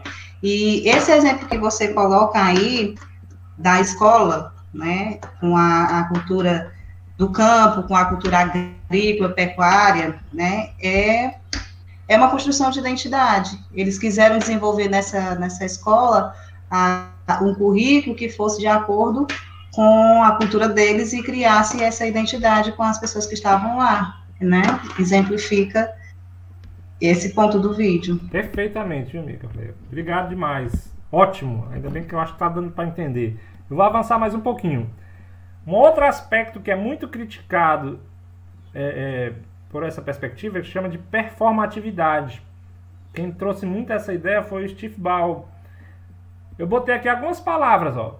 Produtividade, bater metas, elevar os resultados, aumentar os índices. alcançar as expectativas. Isso é muito comum da gente escutar na escola. E ele vem muito da ideia do industrialismo. Eu podia usar essas mesmas palavras para uma empresa que está fabricando, sei lá, chinelo, calçado, roupa, e usa essas mesmas expressões. E a gente usa isso aqui também na perspectiva de escola, de resultados, parece Enem, piriri, bororó. Então isso ele chama atenção, eles, calma, atenção. Não é, tipo assim, não é uma empresa que fabrica resultado. Tá entendendo? A escola não é essa lógica, né? Mas assim, a gente passa... Oi? Tô ouvindo, pode falar, João. A gente parando nesse slide, não, performance, certo? A gente parando nesse slide e indo fazer um paralelo com o que a gente tem de escola hoje, voltada para as avaliações externas, isso daqui se encaixa quase que de forma perfeita, viu? Questão de bater metas, os resultados, aumentar os índices, não só para cada escola, mas para os municípios, tá certo? Assim, esses pontos que foram colocados aqui, com relação à questão das avaliações externas, esse tipo de mensuração, isso que casa como uma luva. É verdade, é por isso, isso foi percebido. É a opressão, né, Giovanni? É a opressão, né? Ó, o Steve Ball, ele percebeu isso muito nas escolas dos Estados Unidos, mas acontece em todo mundo. E aí, onde é que ele chama a atenção? Não é que não deva ter resultados, lógico que tem que ter. Mas o resultado é a consequência de um trabalho pedagógico, de uma ação desenvolvida e se alcançou aquele resultado. Ele não é... O que importa é o caminho, a aprendizagem. O resultado vai ser a consequência deste caminho. O olhar só para o final e acabando não trabalhando o que deve ser trabalhado, não entendendo que ali é uma consequência, o resultado é uma consequência, isso é um ponto de atenção que ele nos traz. Então, do ponto de vista de escola, é lógico que tem os índices, nós temos isso não deve ser negado, mas a gente precisa ter atenção em perceber que... O áudio está muito ruim, Wendel. Tá. Vamos ver se eu talvez tenha falhado aqui. Então nós precisamos ter atenção e entender que o resultado é a consequência do trabalho. Então o resultado, você faça o seu trabalho, leve o menino para aprender, consequentemente os resultados vão aparecer. Focar muito nessas veias assim é industrializar muito a escola, tá entendendo? E acaba, segundo o Ball principalmente, acaba que isso aqui pode prejudicar, ok? Tá tranquilo? Posso seguir? Quando eu disse que eu ia trazer pontos que acontecem, às vezes a gente nem percebe. Pode sim. Ó, quando eu disse que eu ia trazer pontos que acontecem na escola, que tá no currículo, a gente nem percebe, tá aí um dos pontos que eu praticamente nunca percebi. Eu disse, rapaz, realmente a gente fala muito disso e eu nunca percebi que a gente dá tanta ênfase que o principal, para chegar nisso, às vezes a gente foge da nossa atenção, ok? Mas fica aí uma coisa interessante para a gente refletir, ok? Uma outra coisa que a perspectiva crítica traz, que é a concepção de currículo oculto. Eu vou fazer essa pergunta. O que é que vocês acham que é um currículo oculto? O vídeo até abordou um pouquinho isso aí. São os saberes que envolvem o ambiente escolar como um todo, certo? Desde os conhecimentos prévios dos alunos, o que ele traz de conhecimento da vida cotidiana dele, né? Mas que não estão nos programas oficiais, certo? Então, tudo isso vai fazer parte do currículo oculto. Vai contribuir para o aprendizado, mas não está explícito no PPP, não está normatizado. Beleza, boa. Alguém pode dar mais essa parte aí,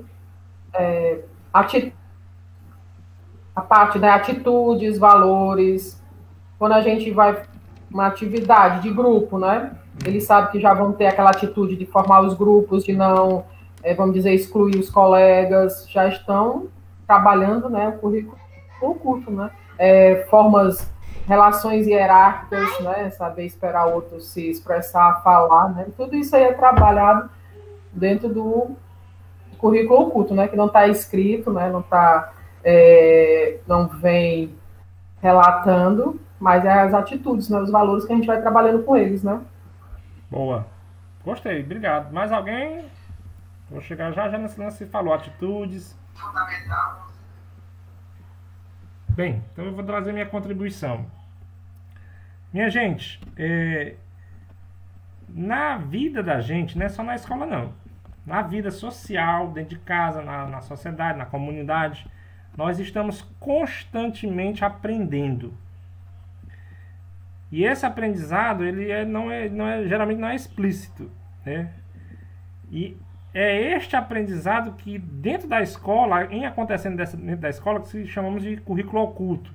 Que eu estou elencando aqui como atitudes, comportamentos, hábitos, práticas, relações sociais que geram aprendizagens. Eu vou ver se eu dou um exemplo aqui, talvez para diferenciar um pouquinho do que foi dito até agora. Apesar de que já foi falado aí, por exemplo, das questões hierárquicas. Na escola, por exemplo, não está no papel, tipo assim, a escola, os alunos estão ali entendendo que quem está ali na frente, quem está controlando, organizando a sala de aula é o professor. Então, se o professor diz que é para sentar e fazer atividade, o aluno vai, obedece, senta e faz atividade. Ele aprende... São os acordos didáticos, né, da seção FEDAT? Isso, que tem a ver com as relações sociais, comportamentos, atitudes. Então, o aluno vai percebendo que naquele ambiente tem uma pessoa que está coordenando ali as ações, que no caso é o professor, e ele, quanto aluno, vai precisar estar obedecendo, seguindo as recomendações, orientações. Por que isso é um aprendizado? Porque aí, olha que interessante, ó. Um ponto que a teoria crítica destaca é que muito do que é aprendido no currículo oculto acaba que por fortalecer o industrialismo. O currículo oculto sempre vai existir, ele nunca vai deixar de existir, porque ele sempre está lá, estamos aprendendo com o convívio. A gente aprende a pegar fila, a gente aprende a dar um bom dia, a gente aprende no convívio com as atitudes, a gente aprende valores, a gente aprende a respeitar, a gente está aprendendo.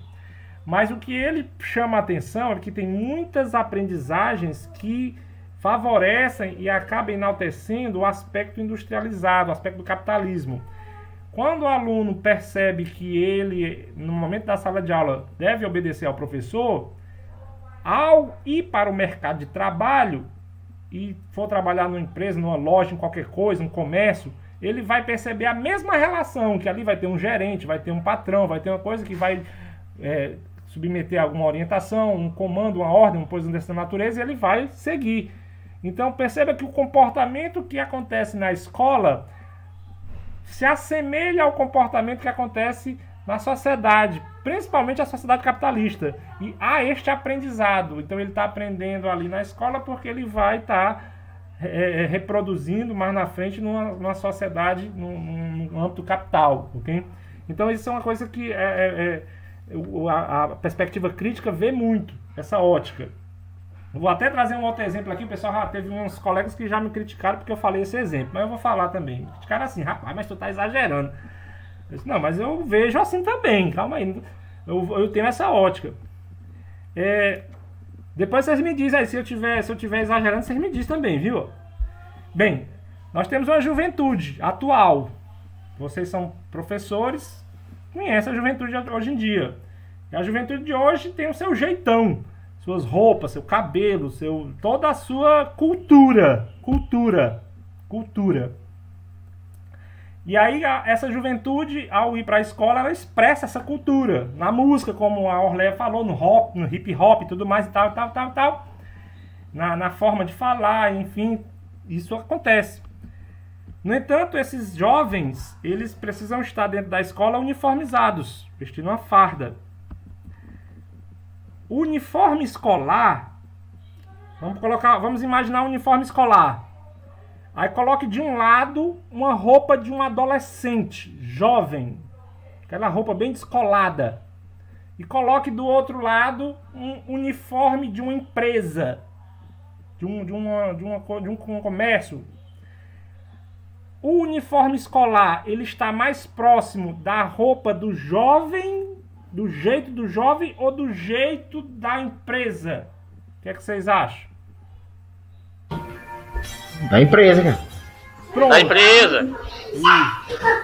Isto, de uma certa forma, é fazer com que aquele indivíduo que está vestindo aquele uniforme escolar se adapte ao meio industrial, tá entendendo? Acabe se moldando àquele padrão capitalista. Mas, assim, isso muitas vezes acaba não sendo percebido, mas de um modo ou de outro acontece, tá entendendo? Acontece. Porque se o jovem for do jeito que ele se veste para uma indústria, ele não vai ser, tipo assim, não vai se enquadrar.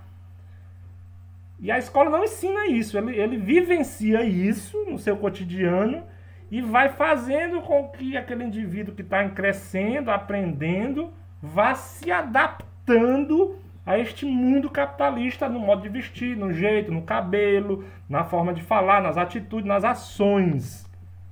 É por isso que eu coloco aqui na bolinha, ó, aprendizagem sobre as estruturas da sociedade capitalista. Este currículo oculto, quando é muito pesado, é o currículo que é criticado pelos teóricos da veia crítica. Diz, rapaz, não pode ser tudo isso não.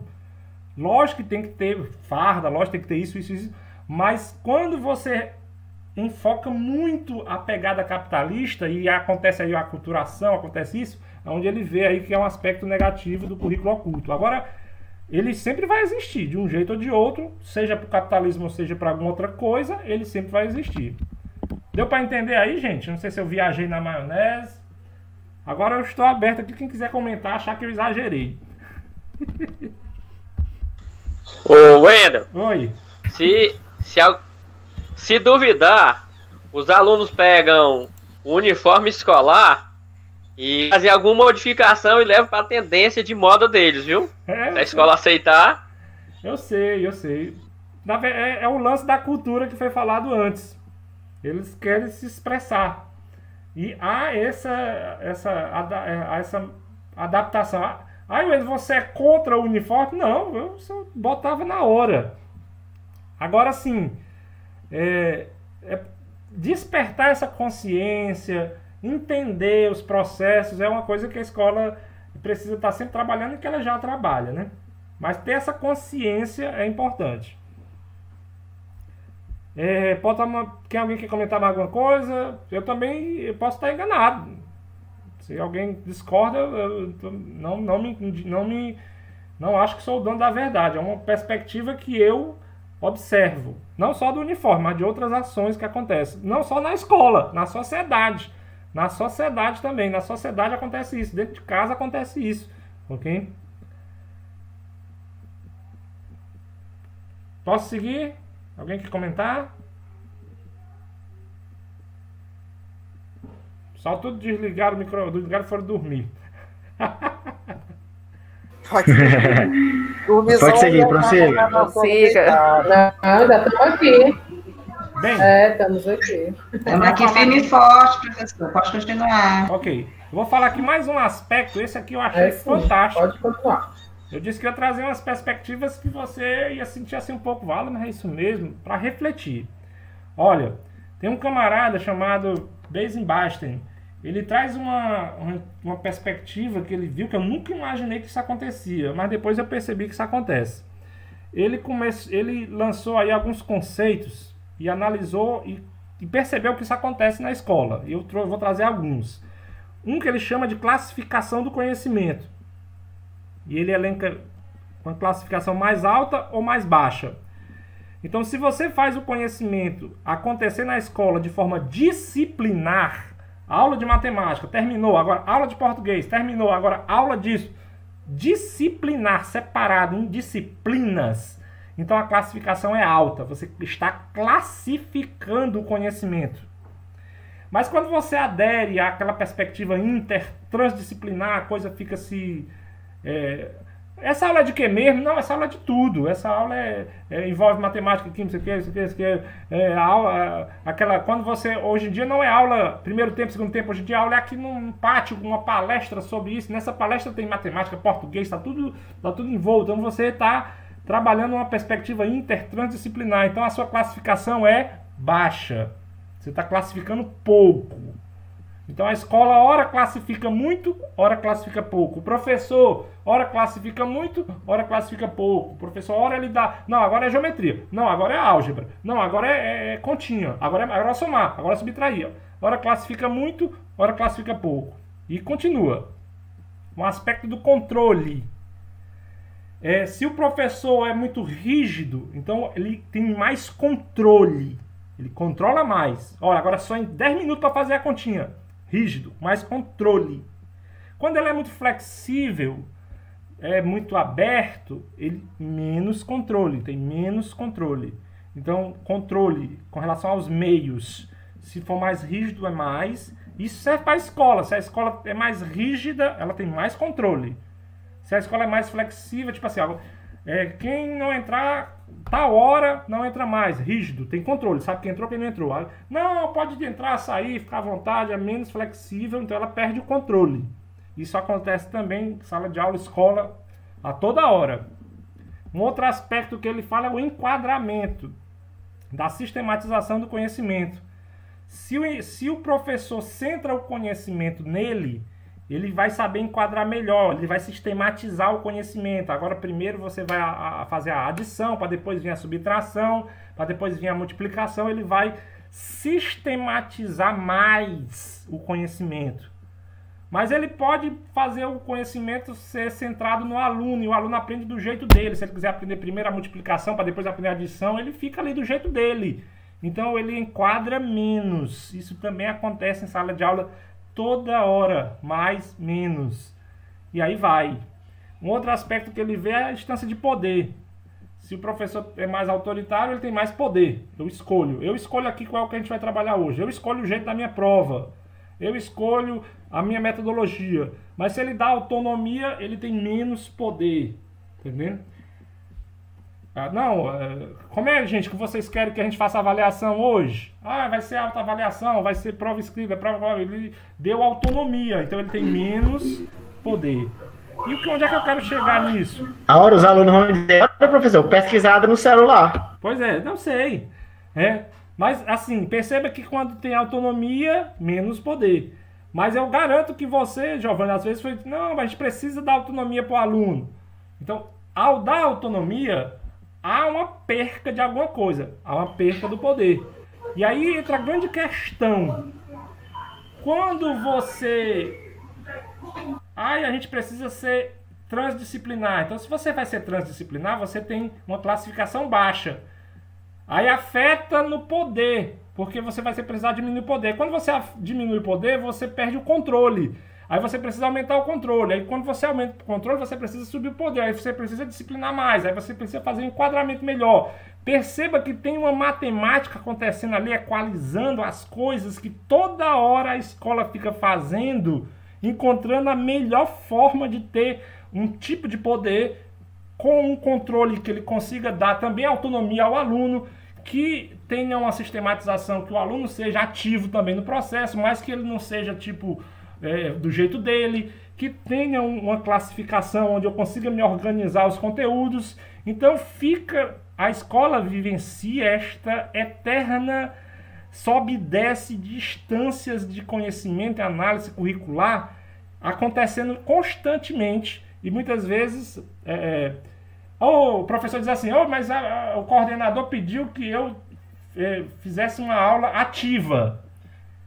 Aí, ao fazer a aula ativa, consequentemente, as instâncias de poder vai ser menor. Consequentemente, a classificação vai diminuir. Aí você, ao perder a instância de poder, você perde o controle. Aí você, ao retomar o controle, você assume a liderança da sala e deixa o aluno perder a autonomia. E perceba que é uma matemática altamente complexa. E quem souber resolver essa equação, me diga, porque eu estou doido para saber. Deu para entender, minha gente? Deu sim. Vocês concordam? Concordo, eu concordo. Perceba que eu estou... Não, assim, a minha instância de poder está alta aqui, não tá? Eu estou com o controle aqui no máximo, não tô, gente? é que nós, enquanto professores, acabamos fazendo isso. Muitas vezes a gente faz isso até sem saber, sem perceber, mas a gente acaba fazendo isso. Ora a gente é bem mais rígido, ora tem que ser mais flexível, ora está abordando um conteúdo, digamos, matemático, mas de repente surge um questionamento de um aluno, a gente acaba embargando já noutra área, noutra discussão, como muitas vezes acontece aqui, né? Então, assim, a gente acaba tendo que fazer esse malabarismo entre esses aspectos, né? De classificação, enquadramento, controle, a depender da condução da aula. Exatamente. Isso acontece toda hora, mas às vezes a gente não percebe lá dentro, quando a gente está dentro da situação, tá entendendo? Mas é uma reflexão. É verdade. O áudio está falhando.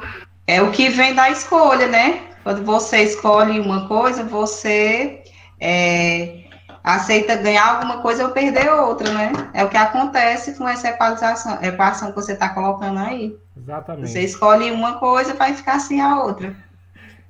Na vida é assim, imagine na sala, né? É verdade. São as situações diárias que a gente vai moldando. Tipo, os alunos estão começando a bagunçar, aí você puxa um pouquinho mais rígido.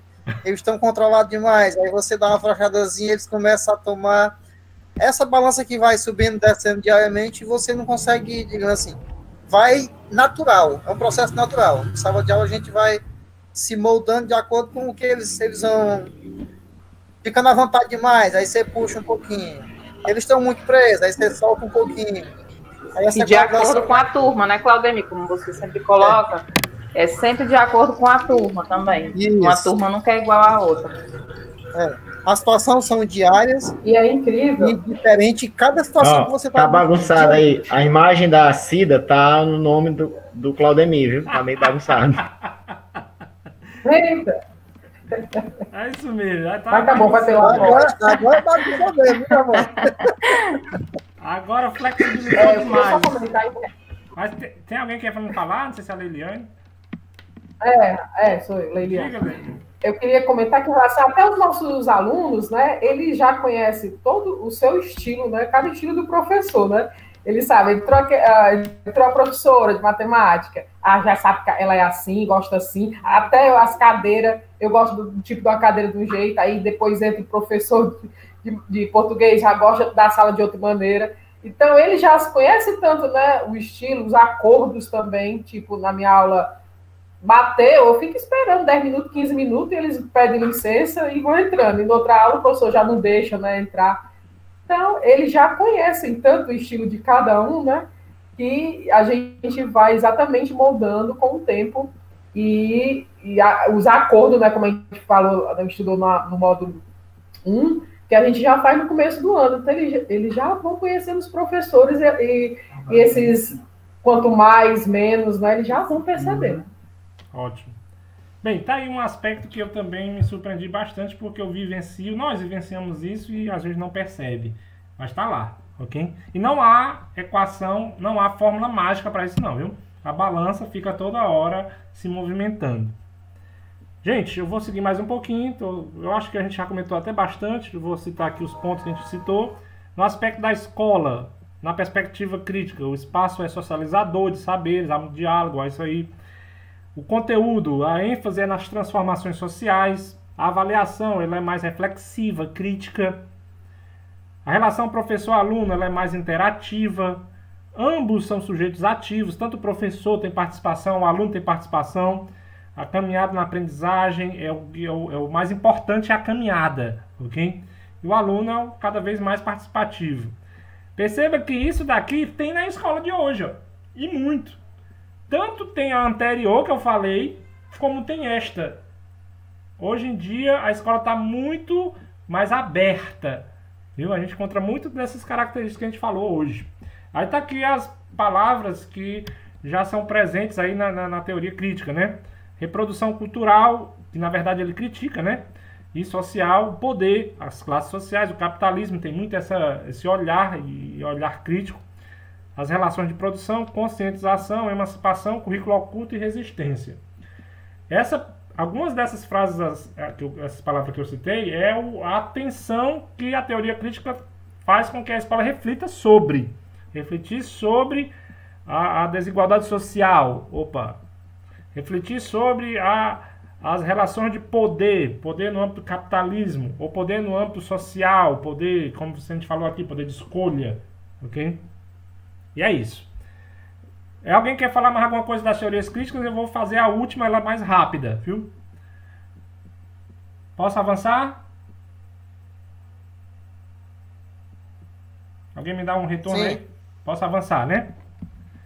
Essa daqui, gente, a perspectiva pós-estruturalista, ela é a mais atual. Ela não está, tipo assim, eu diria que ela está em desenvolvimento, ela não está pronta. As duas anteriores já estão bem formuladas, bem conceituadas. Essa não, essa está em desenvolvimento, ela é bem presente mesmo. Tem gente, pessoas, quem escreve sobre essa perspectiva são bem atuais. Por exemplo, o Foucault, Derrida, Lacan são autores bem da atualidade que escrevem sobre as teorias pós-estruturalistas. A ideia aqui é bem simples, gente. Olha que loucura. Você diz, fala, como é que pode? Você concorda que a escola, a educação, falando em escola, a educação ela é um sistema estruturalizado. Tem toda uma formatação. Agora é aula, essa é a turma do 5º ano, essa é a turma do 6º. Essa aula é de português, essa aula é de matemática. Tem toda uma grade, uma estrutura. Você é o professor disso, você é o diretor, o coordenador. Tem toda uma estrutura organizacional que dá, digamos assim, o esqueleto daquela estrutura de ensino. Os pós-estruturalistas querem romper com essa estrutura, querem quebrar essa estrutura. Não tem turma do 5º ano, não tem. Não tem aula de matemática, não tem com essa cara. É sem organizações estruturadas, é aberto. Aí você vai dizer que eu sou um doido, né? Como é que pode, né? Alguém imagina uma educação desse jeito? Alô? Oi? Oi. Não, porque a galera tá conversando aí sobre o coronavírus aí, no fundo. Ei, Wendel. Oi. Essa teoria do pós-crítico, né? Ela aponta para a questão do multiculturalismo, não é isso? Sim, também. Certo? Também. Aí, pois é. Aí, assim, ela questiona muito o porquê que isso que está sendo ensinado, por que isso que é verdade? E não uma outra colocação, uma outra visão desse conhecimento, né? O processo pelo qual algo se tornou verdade. O multiculturalismo, as relações sociais abertas, ou seja, é abrir. Não tem mais cultura A, cultura B. Tudo é cultura. Tá entendendo? Conhecimento é uma coisa incerta, né? Indeterminado para essa tese aqui, para essa teoria. Isso. É como eu disse. O conhecimento é algo indeterminado. Ele rompe, ela liberta de paredes, de paredes físicas e ideológicas. A diversidade é a palavra que o define assim, de forma mais ampla. Parece uma loucura. A gente fica assim pensando, mas fala, como é que pode? Né? Mas pode, viu? Pode e acontece. E acontece na escola de hoje, viu? Acontece na escola de hoje. Aí eu vou até dizer como, né? Eu citei aqui alguns pontos aqui, a diversidade, vou pegar só as palavras que eu marquei aqui, ó. Ela quebra com padrões rígidos, o hibridismo é a mistura. A crítica à linearidade, nada é linear, é multilinear, é multidimensional.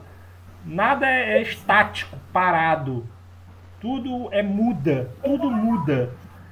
Aspectos sociais, emocionais, culturais estão em alto nível. E a autonomia é total.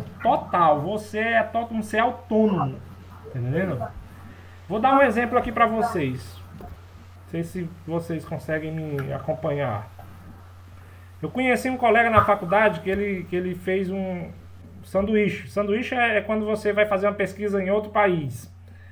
Você faz parte da sua pesquisa, no caso na sua faculdade, e passa um período em outro país, numa outra faculdade, quando você faz um intercâmbio, pronto. E esse meu colega foi para a Inglaterra, lá da UFC. E como ele foi passar mais ou menos um ano lá, ele levou a família. Então ele levou a família e tinha uma filha de 13 anos, que é a idade da minha filha também. E logicamente a menina não sabe falar inglês. Aí chegou lá na Inglaterra, foi matricular a menina na escola. Aí até eu faço essa pergunta aqui pra vocês. Se acontecesse isso na escola de vocês, fazendo o contrário, chegasse uma menina da Inglaterra, não sabe falar uma palavra em português, e ela fosse se matricular na sua escola, ela vai se matricular onde? Eita, ixi. Cadê? Eu tava perdido, se fosse aluna minha. Não. Mas eu vou salvar como A. Gostei. Olha, como seria, hein? O nosso sistema educacional é... Agora bagunçou, hein? É, meu amigo. Gente, perceba que o nosso sistema educacional é tão estruturado, tão assim, seriado, é tão linear, é tão em caixinha, que uma situação como essa fica se bambando. Você fica, vale aí. Não se enquadra na estrutura, não se enquadra no nosso... Porque você não vai pegar uma menina dessa de 13 anos e botar numa alfabetização, sentando lá nas cadeirinhas de criança. Não faz sentido, né? Dá para perceber o quanto o nosso currículo brasileiro precisa evoluir. Porque realmente, se isso acontecer aqui no Brasil, complicou. Mas sabe como foi que foi resolvido lá na Inglaterra? Dá pra ouvir, gente? Sim, fala aí. Tá. Como foi lá? Lá na Inglaterra, olha como o currículo de lá já está mais evoluído, inclusive trazendo elementos dessa pós-estruturação. Já tem estruturas diferentes, bem mais amplas. Lá, não, a seriação lá, não é primeira série, segunda série, terceira série, quarta série, não é assim. A seriação lá é indicada pela idade da criança. Então, se a criança tem 13 anos, ela vai para a série 13. Na hora que ela vira 14 anos, não importa se ela fez 14 anos em maio, em junho, não importa. Ela já vai para 14. Ixi, já passa. É totalmente diferente, né? Só que é o detalhe, ó. Não é como a nossa aqui, que a quarta série é naquela sala. A quinta série é naquela sala. Não é com essa estrutura. Você entra lá na turma do 13, aí você tem um elenco dos conteúdos, das coisas que você estuda na turma do 13. Wendel, o áudio tá ruim, certo? Tá só cortando. Tá. Eu acho que talvez entendendo. Eu vou repetindo. Quando você entra na turma do 13, você vai estudar aqueles assuntos inerentes à turma do 13 anos.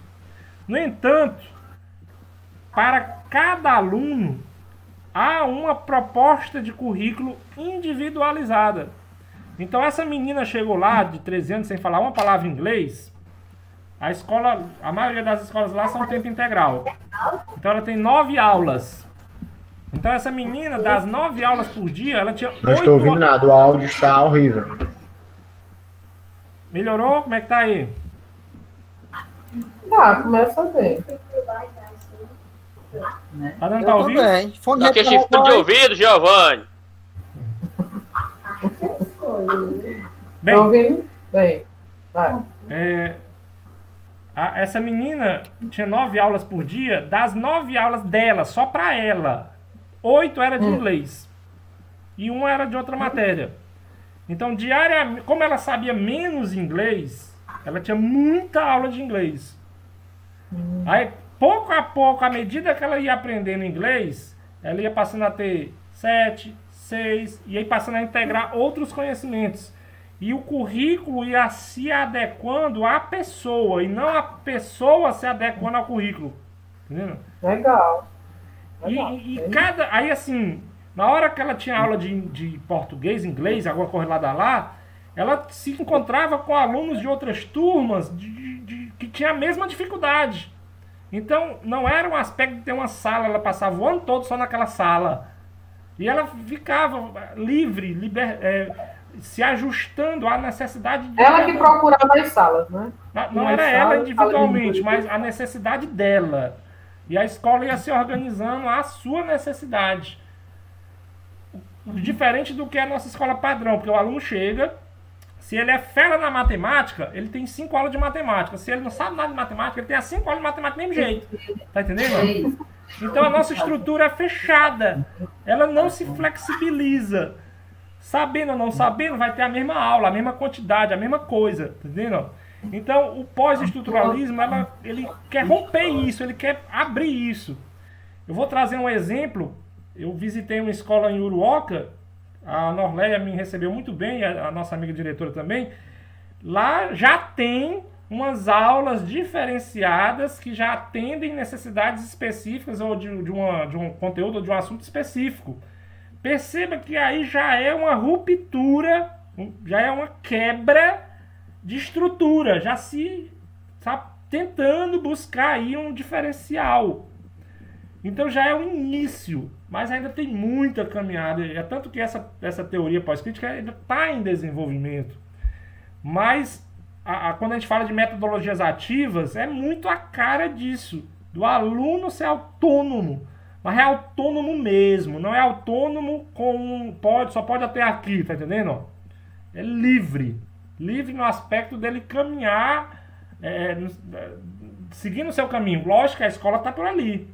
Mas ele está bem mais assim, tem muita mais autonomia. Essa menina, por exemplo, a escola se moldava a ela.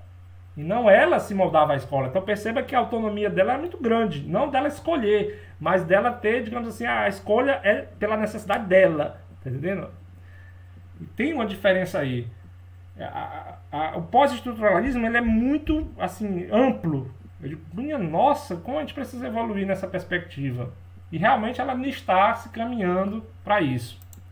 Eu não sei se eu me fiz entender, minha gente. Deu para situar? Sim, explicou. Muito bem, entendemos. Agora sim, né? Quando que a gente vai ter isso aqui no Brasil, né? Olha! Eu acho que a gente nem chega a acompanhar isso. É verdade. Vai ficar para as próximas gerações. Não, isso aí é uma caminhada longa. Quando eu entendi isso, rapaz, a nossa sociedade precisa mudar muito pra gente ter isso. Agora, que é uma coisa bacana, é demais. Muito. Isso show. daqui é bacana. Isso aqui, eu concordo, Leliane, que precisamos ter isso daí. Mas concordo também que ainda vai ser uma caminhada longa. Realmente. Uhum. Eu queria muito, por exemplo, que a escola que a minha filha estuda tivesse essa perspectiva. Mas eu sei que ainda é uma coisa distante. Mas aí a gente está caminhando. Oi. É isso aí. O Wendel tem um colega da gente aí de Uruoca que atualmente ele está trabalhando em Brasília. Sim. Ele disse que a educação de lá, a organização de lá, ela é diferente. Tipo, os professores lá são donos da sala, os alunos é que andam, ou seja, na troca de aula, os professores são donos da sala e os alunos é que saem para mudar de sala. Ele é professor de Uruoca, passou no concurso público, está trabalhando lá já há algum tempo, que é o Valdir Filho, conhecido como Barato, conhecido de todo mundo aí. Beleza. É diferente a organização de lá. Pronto. Essa organização diferente já vem nessa perspectiva pós-estruturalista, tá entendendo? De diverso. Agora perceba que ela não é, tipo assim, ela não é contra as outras, ela tem um olhar diferente. Tá entendendo? Você pode ter elementos do pós-estruturalismo com elementos da crítica, com elementos da tradicional. Tá entendendo? Ela tá lá. Ok? Ô, Wendel. Oi. A gente percebe quanto a nossa educação ainda ela é fechada, tem aquele aspectos de como digamos, uns quadrados, cada um tem que ter a sua área, tem que ser a sua disciplina, tem que ser o seu tempo, tem que ter o seu período. Nós tivemos uma situação no município, nós recebemos no início do ano uma criança que estava estudando nos Estados Unidos, e os pais tiveram que vir para cá, e o período letivo dos Estados Unidos termina em maio.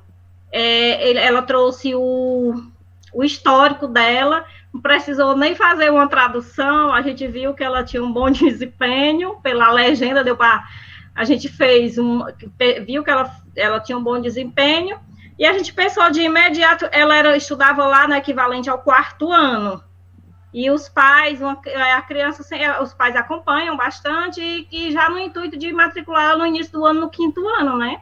A gente foi ligar para o Conselho de Educação para a gente se fundamentar, e eles disseram que não, que ela tinha que repetir. Eu disse assim, ó, mas não é situação da criança em si e tal. Aí tinha que repetir, e não tinha, eles não deram abertura nenhuma para uma prova, para fazer uma sondagem, para fazer uma prova de validação, sabe?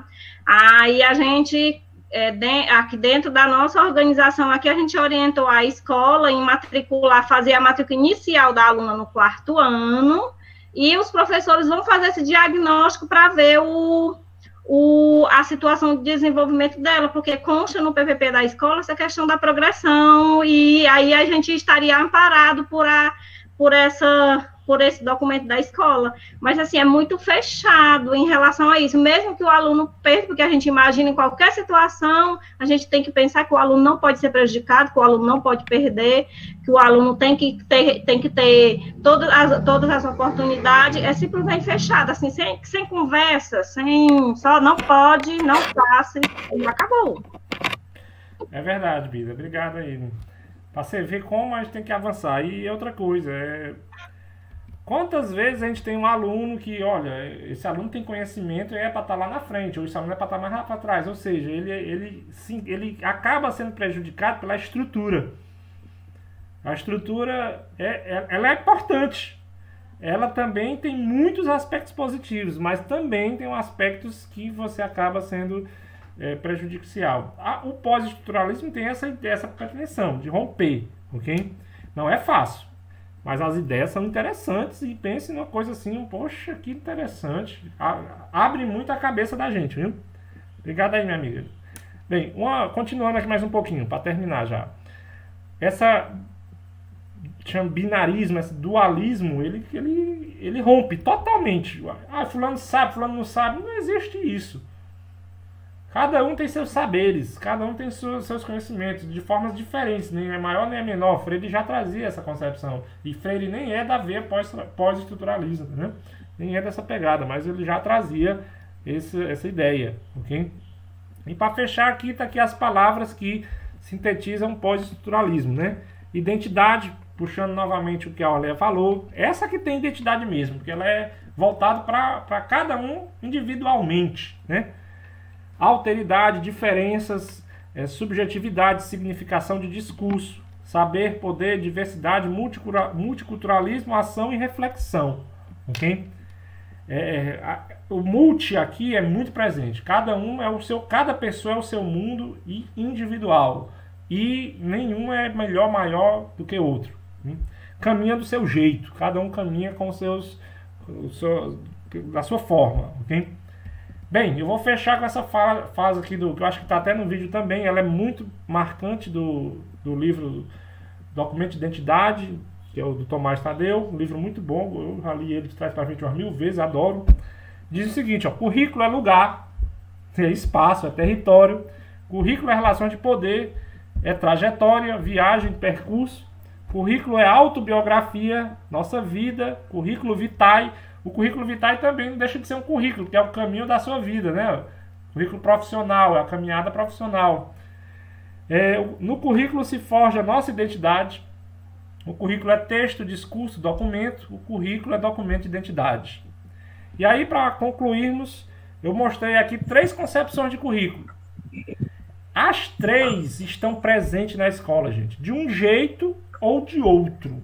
De um jeito ou de outro. Ou umas mais, outras menos, mas as 3 estão. Eu garanto para você que quando você tem uma professora ou um professor que sabe o nome do aluno de cor, a família que ele vem, eles conhecem a identidade, o jeito de cada aluno, isso é um pouco da perspectiva pós-estruturalista, do indivíduo como um todo, ok? Então, sim, a escola tem as 3 percepções e as 3, nenhuma mais, nenhuma menos, as 3 compõem o currículo. E eu diria que é mais do que essas 3. Mas nós estudamos só essas 3 aqui, ok? Meus amigos, para fechar, alguém quer fazer mais alguma pergunta? Já estamos nas considerações finais para a gente fazer o encerramento. Alguém quer fazer mais uma pergunta? Para alguém fazer um comentário? Fala, meu Deus, já é 7 horas, Ave Maria. Vocês nem me falaram que já era tarde, gente. Fui ver agora também. Ai.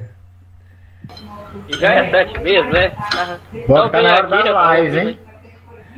Minha gente, tranquilo, deu para entender. Viajei na maionese. O que é que vocês... Não, ficou boa a discussão, foi bem proveitosa. Foi ótimo. Foi muito bom.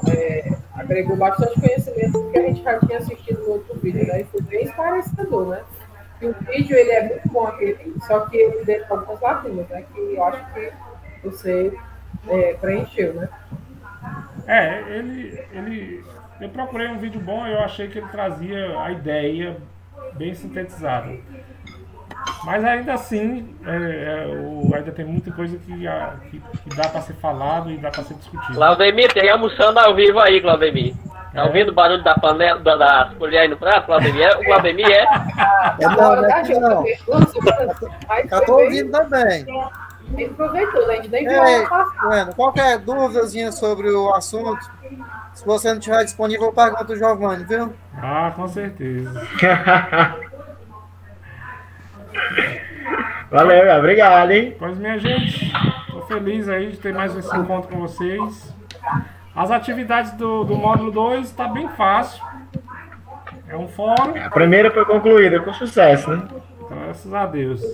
E a outra é um portfólio que você vai escrever como é que o currículo acontece na sua escola. Eita! Eita, a Norlega fez o rascunho dela todinho. Toda hora ela escrevendo alguma coisa, viu? Essa parte da matemática, escrever. Então, eu tô fazendo uma coisa aqui extra, meu filho. A minha primeira eu vou finalizar amanhã com o portfólio. Tá ótimo, viu? Minha gente, tá tudo tranquilo. Podemos... Tudo na paz, só sossego. Graças a Deus. Agora eu vou para as lives. Tá ótimo. Minha amiga Bida, prazer contar com você aqui na live, aqui, viu?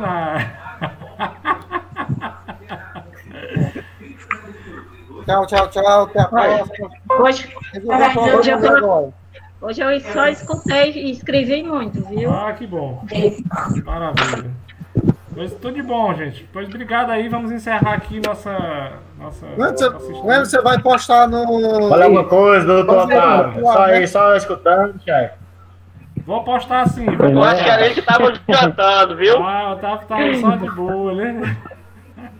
Vou postar lá no ambiente. Você vai colocar a filmagem lá no Teleduc, né? Vou botar o slide e vou botar o videozinho, né? A nossa gravação.